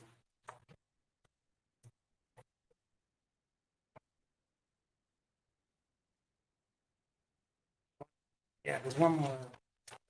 We wanted to show. It's essentially, that's the building footprint in red, which is existing. And you'll see that what's proposed is, That one spot there will be the porch. right, correct. Picture is worth 1,000 words. I don't have any more to present, but happy to answer questions from the public, from the board. Any other questions? No questions? No. Yeah. No, I think so. Clear on the argument. No. Okay. So, I'm sorry, so Attorney McKeon, are we claiming the base argument for variance here is a hardship based on the fact that the house has been there since 1910 and the house is existing already non-conforming? That is a basis for claiming traditional hardship. Yeah. But the reduction of nonconformities is actually an independent basis to get you to the point where you can exercise your discretion to grant a variance without showing the hardship. I think we cover both bases there. But yes, if under the traditional hardship argument, our point would be you have a corner lot with 2 front yards and a home that pre-exists zoning. And ultimately, it's becoming more conforming. But the reduction in nonconformities also gets you to the point I would propose that you can exercise your discretion to grant the new proposed addition, provided it's in harmony with the neighborhood and is otherwise in accordance with the comprehensive plan, which I think we'd all agree that Travis's work on the home, the addition, I think it actually looks better as a design illiterate person like myself. It looks like a nicer facade to the home, to me. So I would submit that gives you the discretion to grant the variance on both of those grounds. Thank you. Any comments from the public? Anybody who'd like to speak in favor of the applicant? Anybody online? No, There were a lot of letters. yes, there was Yeah. several letters. There were a number of letters in support which are on Yeah, file those are on from the file. neighbors. I assume you Yeah. have seen those. We've reviewed those, yeah. So nobody wants to speak. Okay. Opposed? Anybody like to speak against the applicant? Any online? Okay. Any further questions from the board? No, can we bring the site plan up and just, it says it has a site plan, right? Yeah.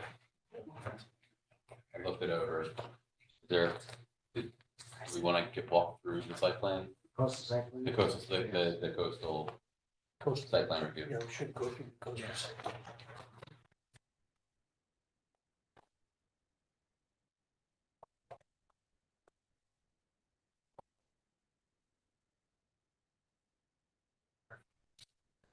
Do we have an application, Aaron? The one with The application for the checklist. coastal site plan? Yeah, the one with I the thought it was on checklist. there. Oh, the checklist you want to see. Oh, you want to see the checklist from the applicant or from Deep? From the app, Well, From deep. from Deep, you said that the Deep has no problems with this, correct? Sure, I can share that. Basically, they're identifying the on-site coastal resources yeah, and resource policies being general coastal resources, which apply to all applications, and shorelands. That's. And then, yeah, if you could just Yeah, walk us through it. I'm happy to walk you through it, or Travis, you can walk them through it. I think my recollection of the deep review was, proper soil and erosion, sediment control. their findings. That's their findings, right? They note the demolition, pre-existing foundation, the digging that would be required, the finished grading that would be required, but that the property resides outside of the flood hazard areas and the critical habitats within the vicinity. My experience, when Deep says that, they're not concerned about the coastal implications. Probably in your experience as well. So It would be a recommendation, I'm sorry, from staff that ENS controls be added to their site plan if the board wishes to move in the direction of an approval. ENS, I suppose. Was it ENS? That's erosion and sediment control. Just Yeah. Cell fence going along. Deep the speed. bottom Stops just any type of water. No, I get that, okay. I I just didn't look, right, no, we're Yeah, I didn't either. I looked in the no comments there and I saw erosion and sediment. I figured that's what. All this is new. Sorry. That's all right. Any final comments from the applicant? No, thank you for your attention. Like to move, we go to the deliberations. Second, all in favor? Aye. Opposed? Okay, we're about to start. I mean, I can. Good. Great. So there's three variances here. 3.6A is 25-foot front, 30 is required. I think that the fact that there's two front yards, usually that comes into consideration when somebody's looking to expand into the second front yard. That's not what's happening here. However, I do think that keeping with the front facade of the existing structure, while technically it does enhance the variance or I don't think that's an issue in this situation. I don't think it adds bulk to the front of the house. And because the house was built in 1910 in a non-conforming lot, it's a non-conforming structure. It's just, if they want to do this, this is what has to be done. 3.8B, 2,099 square foot coverage, 1528 is allowed. That's a reduction, a nominal reduction from 2181 to 2099, but a reduction nonetheless, that matches the argument. The same with the 3111, where 2,880 square feet is allowed. That's a drop, nominal drop of 30 square feet. So I'll buy the argument that it's a reduction in non-conformity. The law gives us no way to quantify how much of a reduction in non-conformities we can have, but so therefore it is a reduction in non-conformity. And I think that granting the variance for 3.6A and 2 for 3.6B, I'm in favor of.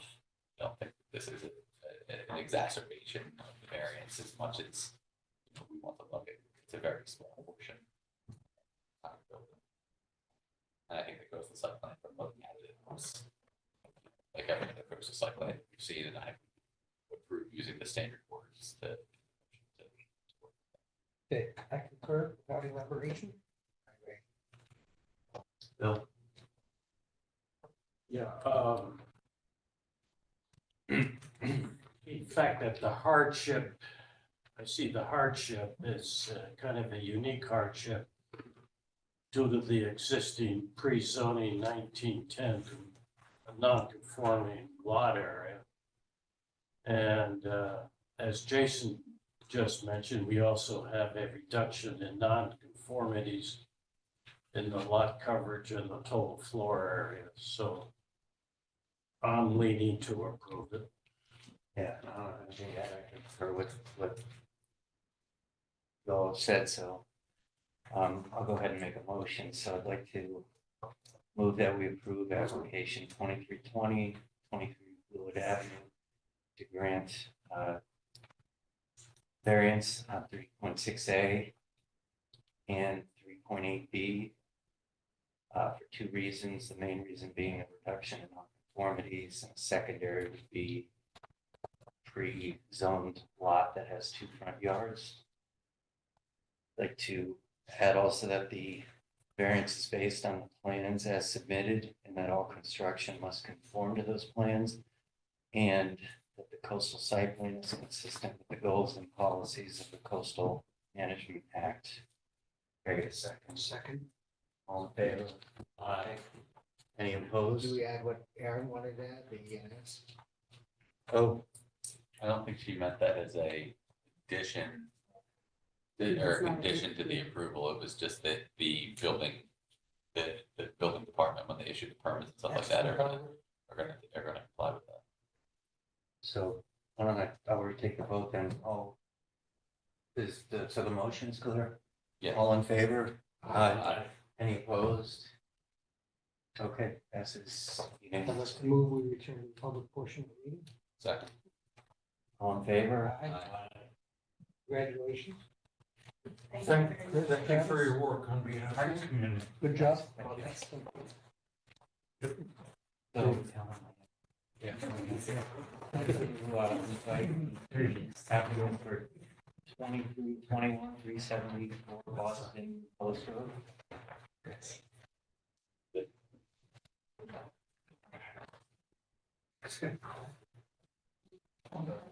Everybody. Good evening, Chris McKeon again. It's you again?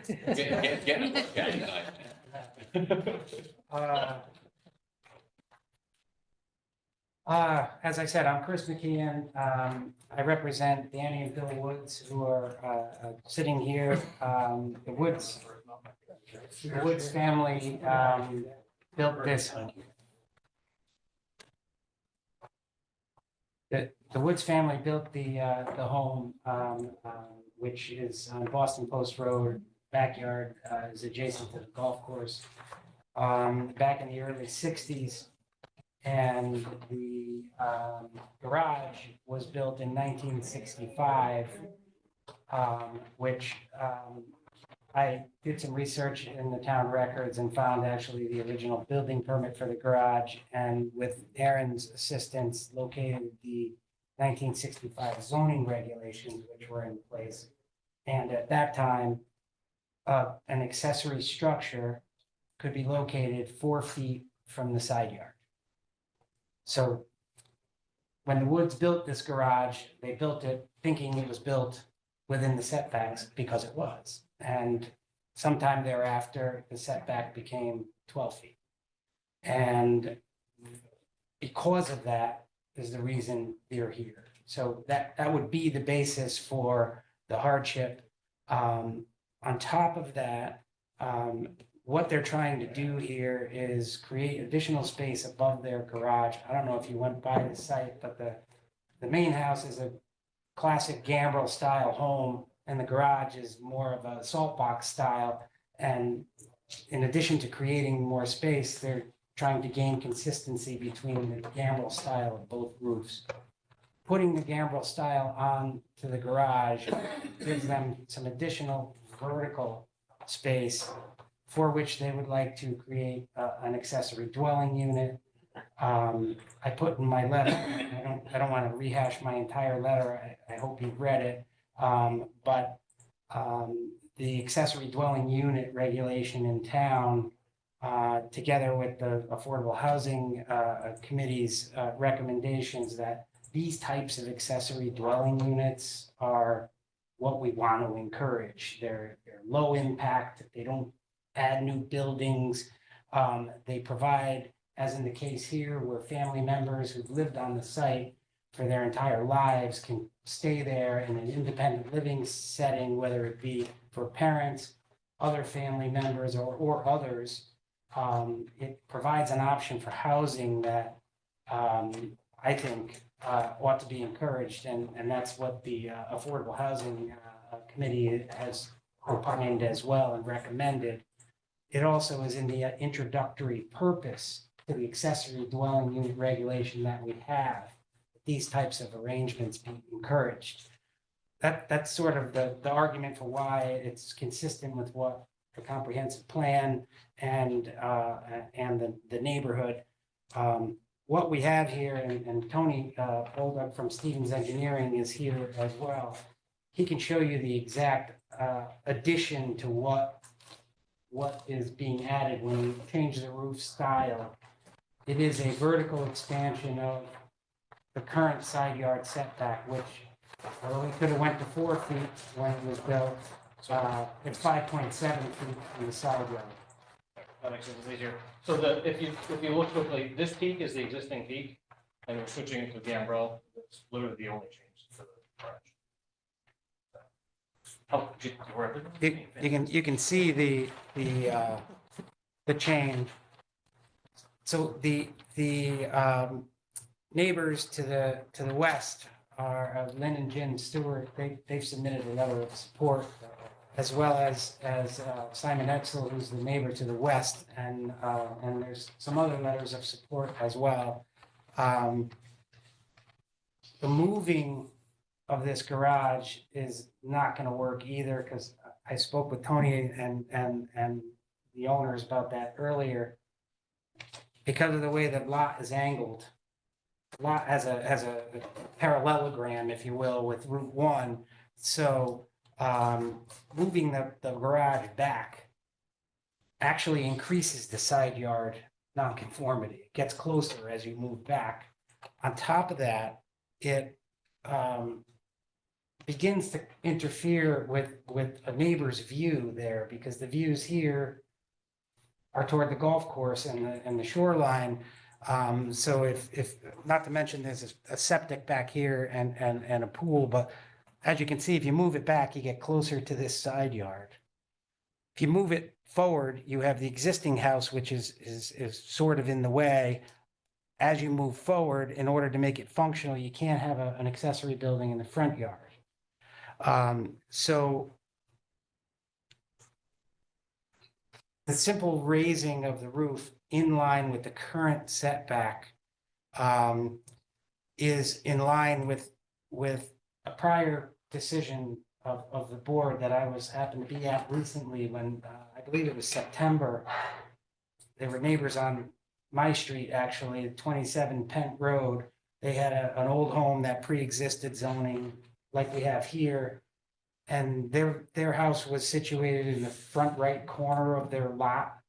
And the logical questions from the board were, well, why can't we take the house and put it into the building envelope?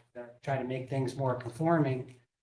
And they wanted to use an existing structure that had been built there, that had been there for some time. More importantly, the neighbors who were all in support of the project didn't want the house moved because it infringed on their views. So that same concept is here. So keeping the same side yard, adding modestly more height, having the neighbor who's most impact supporting it, and given that the lot itself is non-conforming, as my letter indicates, as to lot area and lot width, and this kind of unique way that, if you notice, the lot is kind of on an angle, but the house is built to be parallel. So that, together with this slanted line, compromises your side yards in the first place.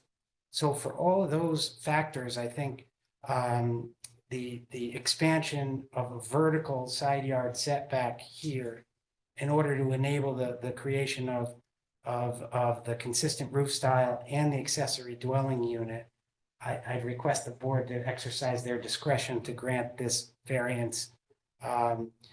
This also has a coastal site plan review, to my surprise.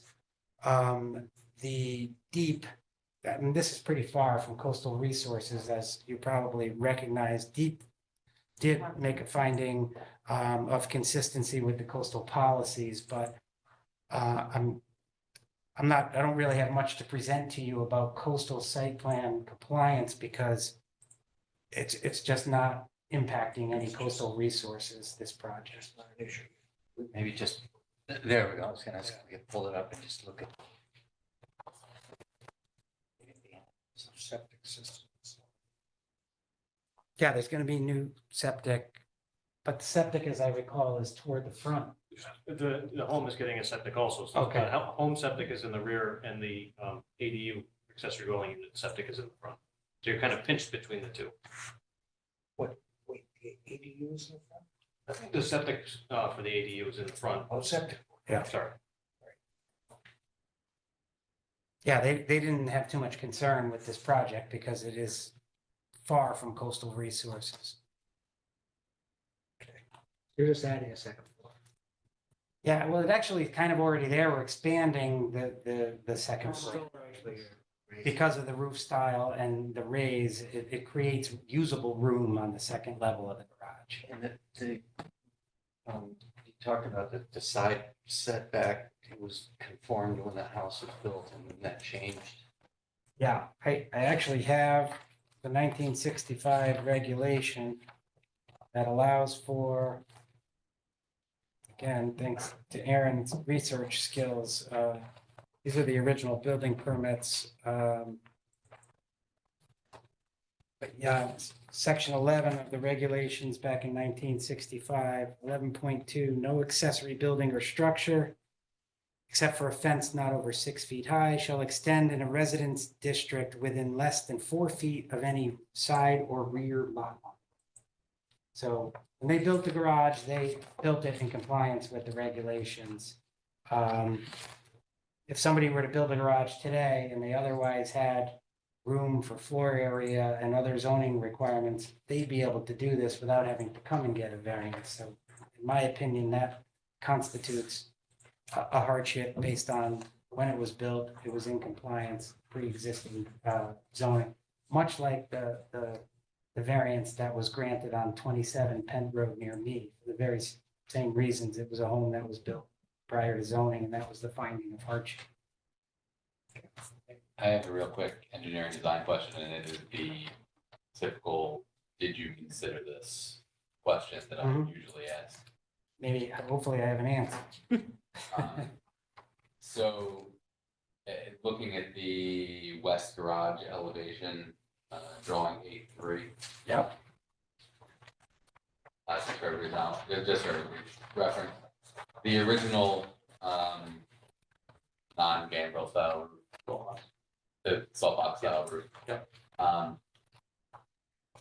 It appears that the peak of the roof has, and then this is an accessory building, correct? The garage is classified as an accessory building, right?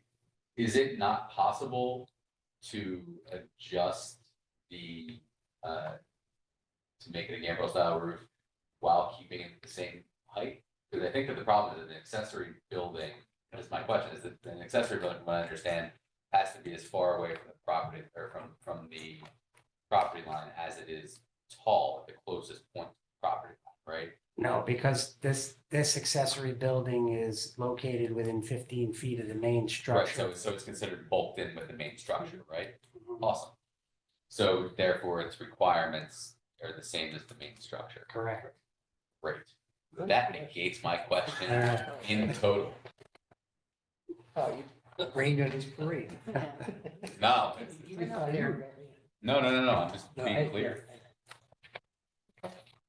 I don't want to rain on anybody's parade, man. It's Christmas. I have no questions. John or, Bill? I don't have any questions. Anybody in the public wish to speak in favor of the application? Anybody online? Maria? Only person online is. Anybody just would like to speak against it? Anybody online? There's nobody on. Oh, there's no one online. No one online. Okay, I get it. Tony's Tony's online. He's the only one that's been hanging out there, ready to share plans. on board. I did. Well, Aaron kept beating me to it. So. Okay. Final comments from the applicant? No, thank you. Thank you for your attention. Okay. Like to make a motion to close the public portion of the hearing and to deliberation. All in favor? Aye. Who would like to start?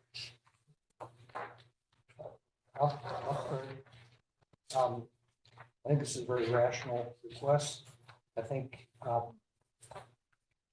the town, given the fact that the town is pushing for accessory dwelling units on properties, even when it may incur some variance to the zoning.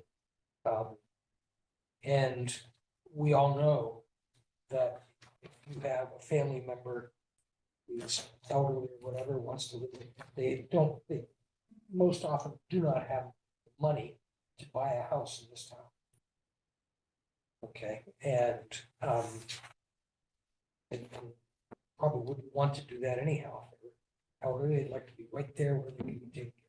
I think this meets all those requirements that the town, the objective the town has in the ADU. This meets all those, and it, as we said, also complies with, as Attorney McCown suggested, the purpose of zoning is really to protect your neighbors. You know, from you doing things on your property that do, and all the neighbors say, no, much rather they can do this than move it somewhere else where we can't see. So I think that those two things kind of say this is you know, I look at this favorably. Yeah, I agree with Dennis. I also want to point out the argument that, you know, that the applicant, the engineer, the architect did the due diligence to see if they could move the structures, if they could knock down the garage and rebuild it somewhere that was valid to be built. And that the shape of the lot prevents them from doing that, still making it a viable garage, and they're not dropping in the middle of the backyard. Which would interfere with people's use. Seeing as that both neighbors are in support, we didn't have anybody come out against. You know, I think an intensification of the variance is warranted. Or intensification of the non-conformity here is warranted for this instance, so I would be voting in favor. Bill? I don't have anything to add to what the comments have been just made. I'm in favor of it. Steve? Yeah. I can go with what everyone said, and the other thing I'd note is we have in the past, we've used our discretion where there's an existing non-conformity and there's vertical expansion involved, so yes, something about consistency. So somebody want to make a motion? I will. Here's that language if you need it. All right, I move that we approve application 2321 as submitted with a variance of against section 3.6D to allow the 5.7 side yard setback And section 12.6 to enlarge the non-conforming structure, rebuild second floor and create an accessory dwelling unit. Given the town's push to an objective of allowing more accessory dwelling units for for the citizens here. And I also seek approval for the application of the coastal site plan. And it's based on the plans as submitted, that all construction must conform to those plans. Coastal site, and we find that the coastal site plan is consistent with the goals and policies of coastal management. That wordy enough? You want a second? Second. All in favor? Aye. Any opposed? Okay, passes unanimously. Move that we, from the deliberations and go back to the public meeting. Second, all in favor? Aye. Well, thank you. You waited long enough for this. Don't you wish you'd had it done a month ago? It's interesting. This one. Yeah, well, we had all four of these last one. You should have a good night. Everybody said, oh no, there's only four, we can't take that chance. It's next year's calendar, and we still have to do minutes. Oh, October. Yeah. we didn't So have should any we of start with the minutes? I mean, the next agenda. The agenda item. You can do the calendar first. Oh, okay. Calendar first, so I move. Wait, hold on. You got discussion going on. They're not paid attention. Hey, guys. Hey, We hi. still have 2 agenda items to take care of. So it looks like the meeting dates were provided for the next, 12 meetings, give or take. So I would, or is that 13, Maria? Yes. So I'm gonna go ahead and move to approve the annual meeting schedule for 2024, based on what was provided. I will second that. All in favor? Aye. Aye. Any opposed? Okay, passes unanimously. Great. Next one, I'm gonna move to approve the minutes of October 10th, 2023. All in favor? Aye. I abstain. Opposed? Okay, so there's 2 abstentions. Three approvals and 2 abstentions. That'll work. Majority. I couldn't tell who. I can't see who's. I abstained. Okay. And I did as well, because I wasn't present at that. Okay. meeting. I think there was one. One last item.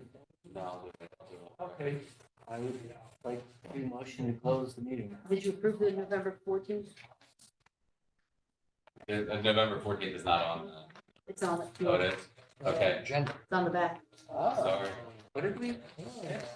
November 14th, we didn't have enough people in attendance, so we had to We had to continue open it- all the open, November yeah. items to today.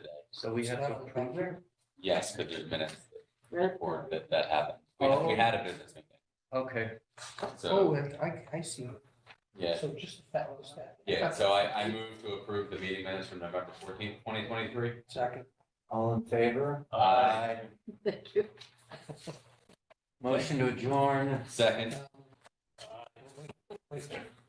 We want to. I'll do it after we're all. Aaron, you didn't have any business, did you?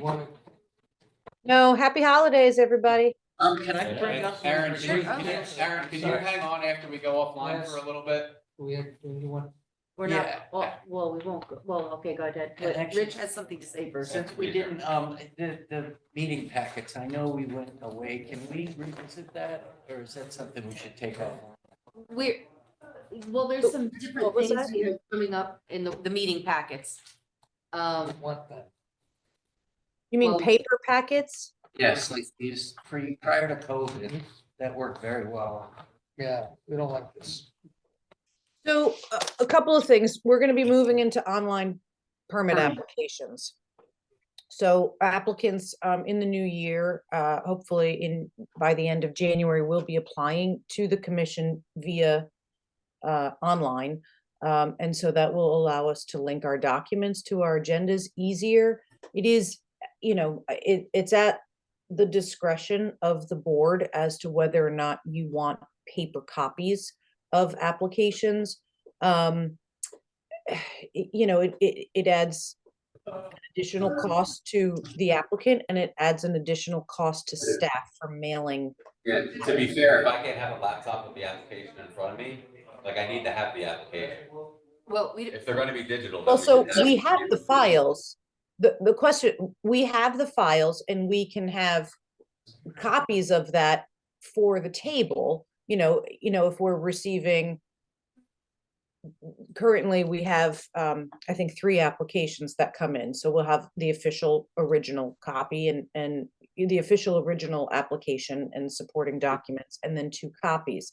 And those are, we have both screens in the room, and then we can have the paper copies on the table, in. So Aaron, is this Yeah. state law that we can't have our PCs here? it's, he's asking if it's state law about the computers. It has been at the advice of our land use council to not be using, because when you're in person, there's, the fundamental fairness here of that the applicant has the right to see everything that you have, that you're seeing. And so that really needs to be made available, which is why the applications are screen shared. So these are hybrid meetings. You have the option of attending remotely on your computer if that's easier to see, or in person. In person, we can give you paper copies, but we are, trying to reduce the amount of paper as a whole. Yeah, the town in general, and we were told this, and I think it was just before Aaron came, they have reduced the paper order that we get greatly, because the town is gearing towards paperless.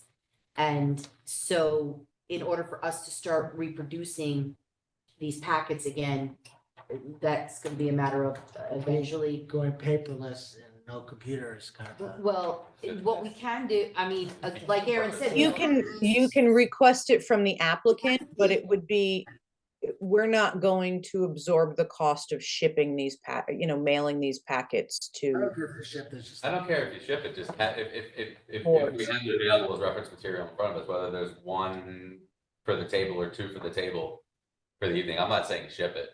I don't want you to ship anything to my house. That didn't work out. I never got anything until literally the Monday before the meeting anyway. Yeah. So And when we walk in the doors, have it on the table. And I'm not talking about. So that we can. We don't care about the letters, but just maybe like the DEP and the Yeah. application. When we. Well, the application should be, yes, and that's common, I mean, pre-COVID, that's common to have, plan sets that you can lay out across the table and That's look. why we used to ask for the reduced size, the Yeah. 11 by 14. And the one of the problems, of course, is you get the plans laid up on the screen. We can't read them very well. Squint at them. Well, you can get up and move around also. If you need to get closer. You don't have to. Oh, go ahead, Aaron. No, I'm just saying, you can get up and move around, just as, in the old days, if somebody had a phone board that you couldn't see, you'd have to get up and look at it closer, or look at your paper plans. Yeah. And it's also good to flip through. If there's a letter you want to refer to, you just go. But Oh, yeah. that's what we're saying, you want the whole entire application, all the letters and everything reproduced, I'd or? much rather just have a computer. No, Much just rather. See, everybody's talking about something different, that's the thing.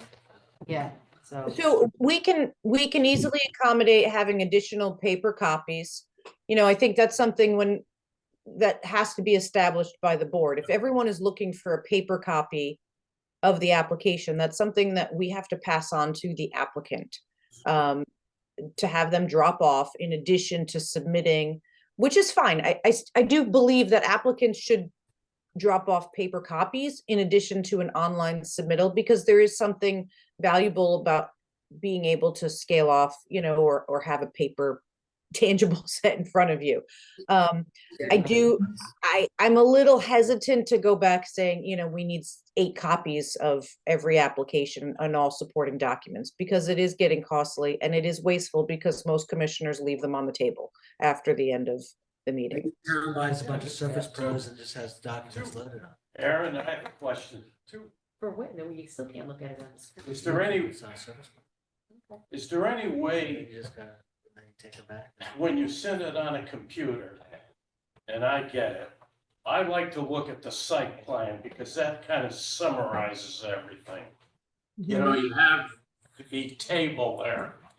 It shows what's in compliance. The on zoning chart? variances and what are. Yeah. Plus it shows the site plan itself. Sure. Now, when I go to print it out, I can't read it. It is so small that I have to take a magnifying glass and try to read this thing. And it's a nice summary of the application. Is there any way you can enlarge that file so we can print it out in an enlarged form so we can read it?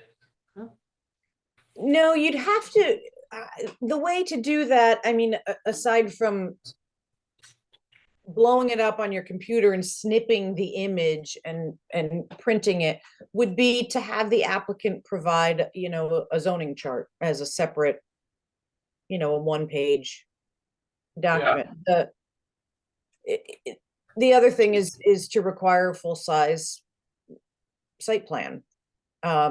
So are you looking to have something to bring with you in the field, or are you looking to having that at the meeting? Well, either way, I mean, when I get the application, the first thing I do is print out that site plan because it just shows everything, what's in compliance and what isn't. And so I would use it in preparation for the meeting, and then I would also bring it into the meeting. Yeah, Are you able, The table is useful. it's very useful. Huh? It's very useful, yeah. Yeah, I mean, that site plan summarizes 80 to 90% of what's going on in Sure. that application.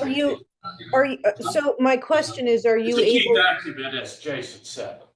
right, are you able to look at that document blown up on your computer before, What happens when as I review? blow it up?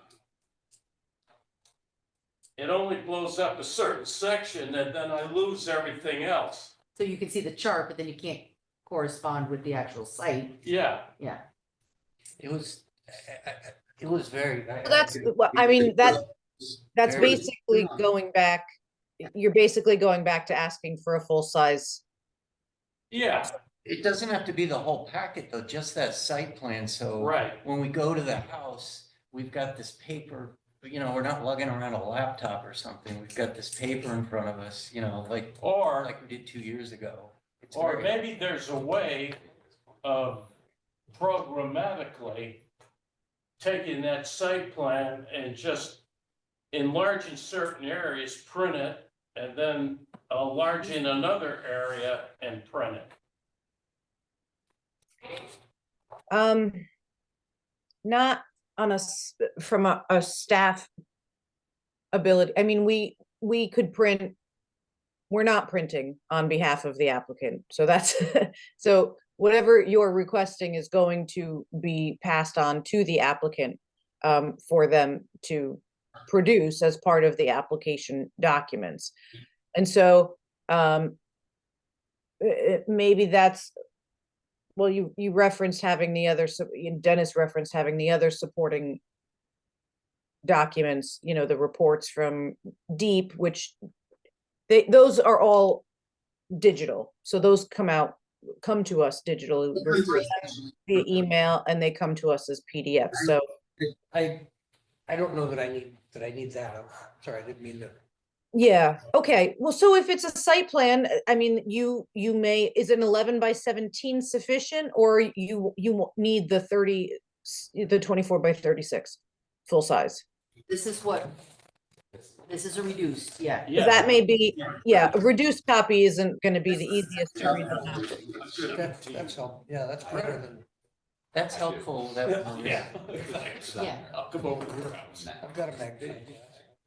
Is that sufficient to build? Just one thing, I went to the library, the Madison Library, and I told them that I was with the zoning board of appeals, and they said, oh, you're with the zoning board of appeals? I said, yes, I said, I have an agenda of 250 pages that I'm not gonna print at home, because my printer's gonna overheat.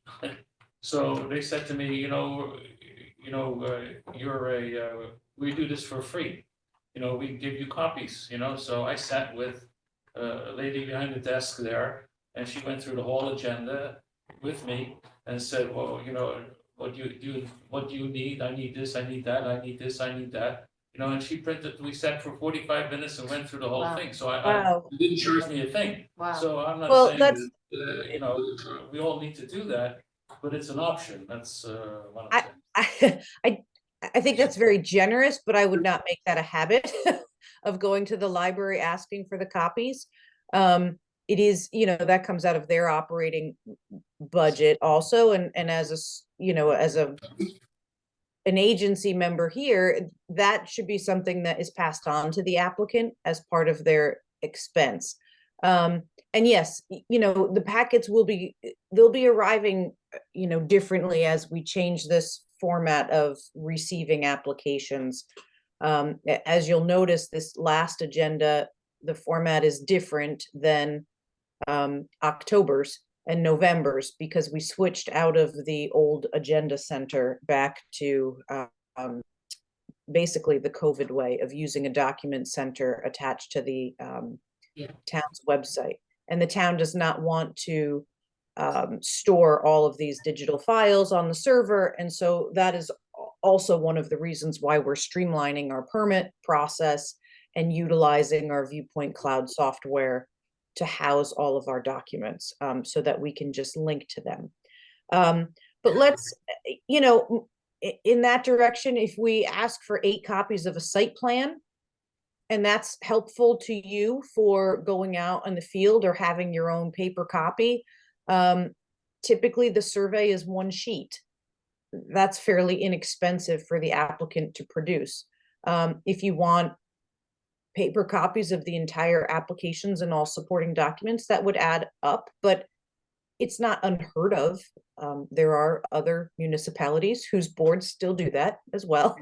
And it is within your purview to ask. I guess we just would like to know specifically what you're looking for. I don't want to, it should be an agreed upon policy by the entire board, and not one member wanting one thing and one member wanting another, because we won't be able to accommodate that. So And just the question on this, if they want the site plan and we start telling applicants, you need to produce 8, 11 by 17 extra site plans, they're gonna have to come and get them, or we mail them to them so they can go out if they want to look at the property. Because that we're getting them, they won't be getting them until the meeting. right, you'd have to be able to, Yeah. we'd assemble the packet and tell you when it's ready and you can come and get it, Yeah. which isn't overly convenient either. Yeah. Because if we're going to get them, it's because we're going out to the field anyhow. So I think, Driving by here on the way is, could we all agree on that then? A paper, the size Maureen indicated, site plan, 11 by 17. we come pick it up ourselves when it's ready? Yeah, Sure. one by Or 17 you bring site it- plan. You bring it to the meeting, and Yeah. if they don't pick it up. I think Yes. it should go Those on that are the picked size up. paper. So Here. What was that, Jason? I was being sarcastic. Oh, I was gonna say we need it on H size. I'm listening to censure, Jason. Second. but Can yeah, I be centered, please? So is that all right, Aaron? Then I think we all agree thank you. on just the site plan. If that could be Okay. provided to the applicant. So- We'll right. deliver to you and we'll come get them, and you just let us know when they're ready, hopefully in advance, so we can take them on the weekend to the. Normally we would have the information just about, the week following your meeting, because we have to set the agenda for the following month to be able to run legal notices. So as soon as that legal notice is set, we know the number of applications that you're going to have. And that's at least 3 weeks ahead of your upcoming meeting. So we can have those packets of, however many applications you have, the site plans available for you. And you can come in and grab them. We can, Michelle can email you and let you know that they're ready. I think that'd be a great start, yeah. Yeah, that And- works for and me. like I say, just addend to that, just the idea that those that aren't picked up will be made available once we walk in the door here for the meeting. Yeah, we won't, yeah, we'll just put them out and you can bring it. And we'll also, moving forward, we'll have a full set of drawings. We're likely going to request at least 2 copies of full sets because staff needs one to be able to review, and then we have the original. So both of those full applications will be available for you. And during the meeting, and maybe, I'm sorry we didn't make that clearer to you, you're welcome to say, excuse me, can you pass the application down? Can we look at this plan? Can we set the drawings up here? Can I read through this? This is your meeting. You absolutely can ask for that. The files are here available for you. Let's go. So, yeah, and ask the council again, why is it that we can't use computers over here? But if we're hybrid, that's Well, what you kind of have to think there's not a lot of case law on, things that were appealed during COVID or that may claim, a Zoom hardship or some, inappropriate conduct from a commissioner during COVID. Those really, we're not getting any of those cases back yet. There's backlogs in court. And so we don't really know the ramifications, but we do know that in land use law, there is this expected fundamental fairness, which is why all of your discussions take place during, during a public meeting, so that everyone is able to be a part and witness what you are looking at and what you are seeing. And so there, what's that? we're still doing hybrid meetings. COVID's over, so. Rich, That's the way it's gonna go. let's. Right, and there's an expectation that when you are, well, there is somewhat of an expectation of the convenience of COVID, the convenience of Zoom, following COVID, that it's really hard to now say we're only going back to in-person, where both professionals and applicants and even board members are accustomed to having that flexibility of attending via Zoom. And there is an expectation that when you are attending Zoom, you are looking at the screen and the materials being shared during that meeting and not doing your own independent research on the side. Yes, looking at the application documents, and if, just like you did tonight, if you want to see something or say, hey, can you bring up the site plan again? Can you bring this up again? That's all good. And that's expected, but some of this is a little uncharted. We don't quite know what, we'll hear of any case law coming out of appeals that have to do with, what people are looking at on their computers during COVID. So it is erring on the side of caution, but that is the recommendation of our land use attorneys. All right, well, thanks for the site plan. That sounds like a good start, so we'll go with that. Sure, we can do that. Motion to adjourn, Second. all in favor? Aye. As soon as we go not live, All right. are we still live? We're still. Well, the meeting is still, So I would like to say something to the group that is, since the meeting's over, that is not on the record, that is not part of the meeting. It's just it's a personal thing. So if we can stop recording, Can I that would be outstanding. shut off the James Madison room, or? Aaron.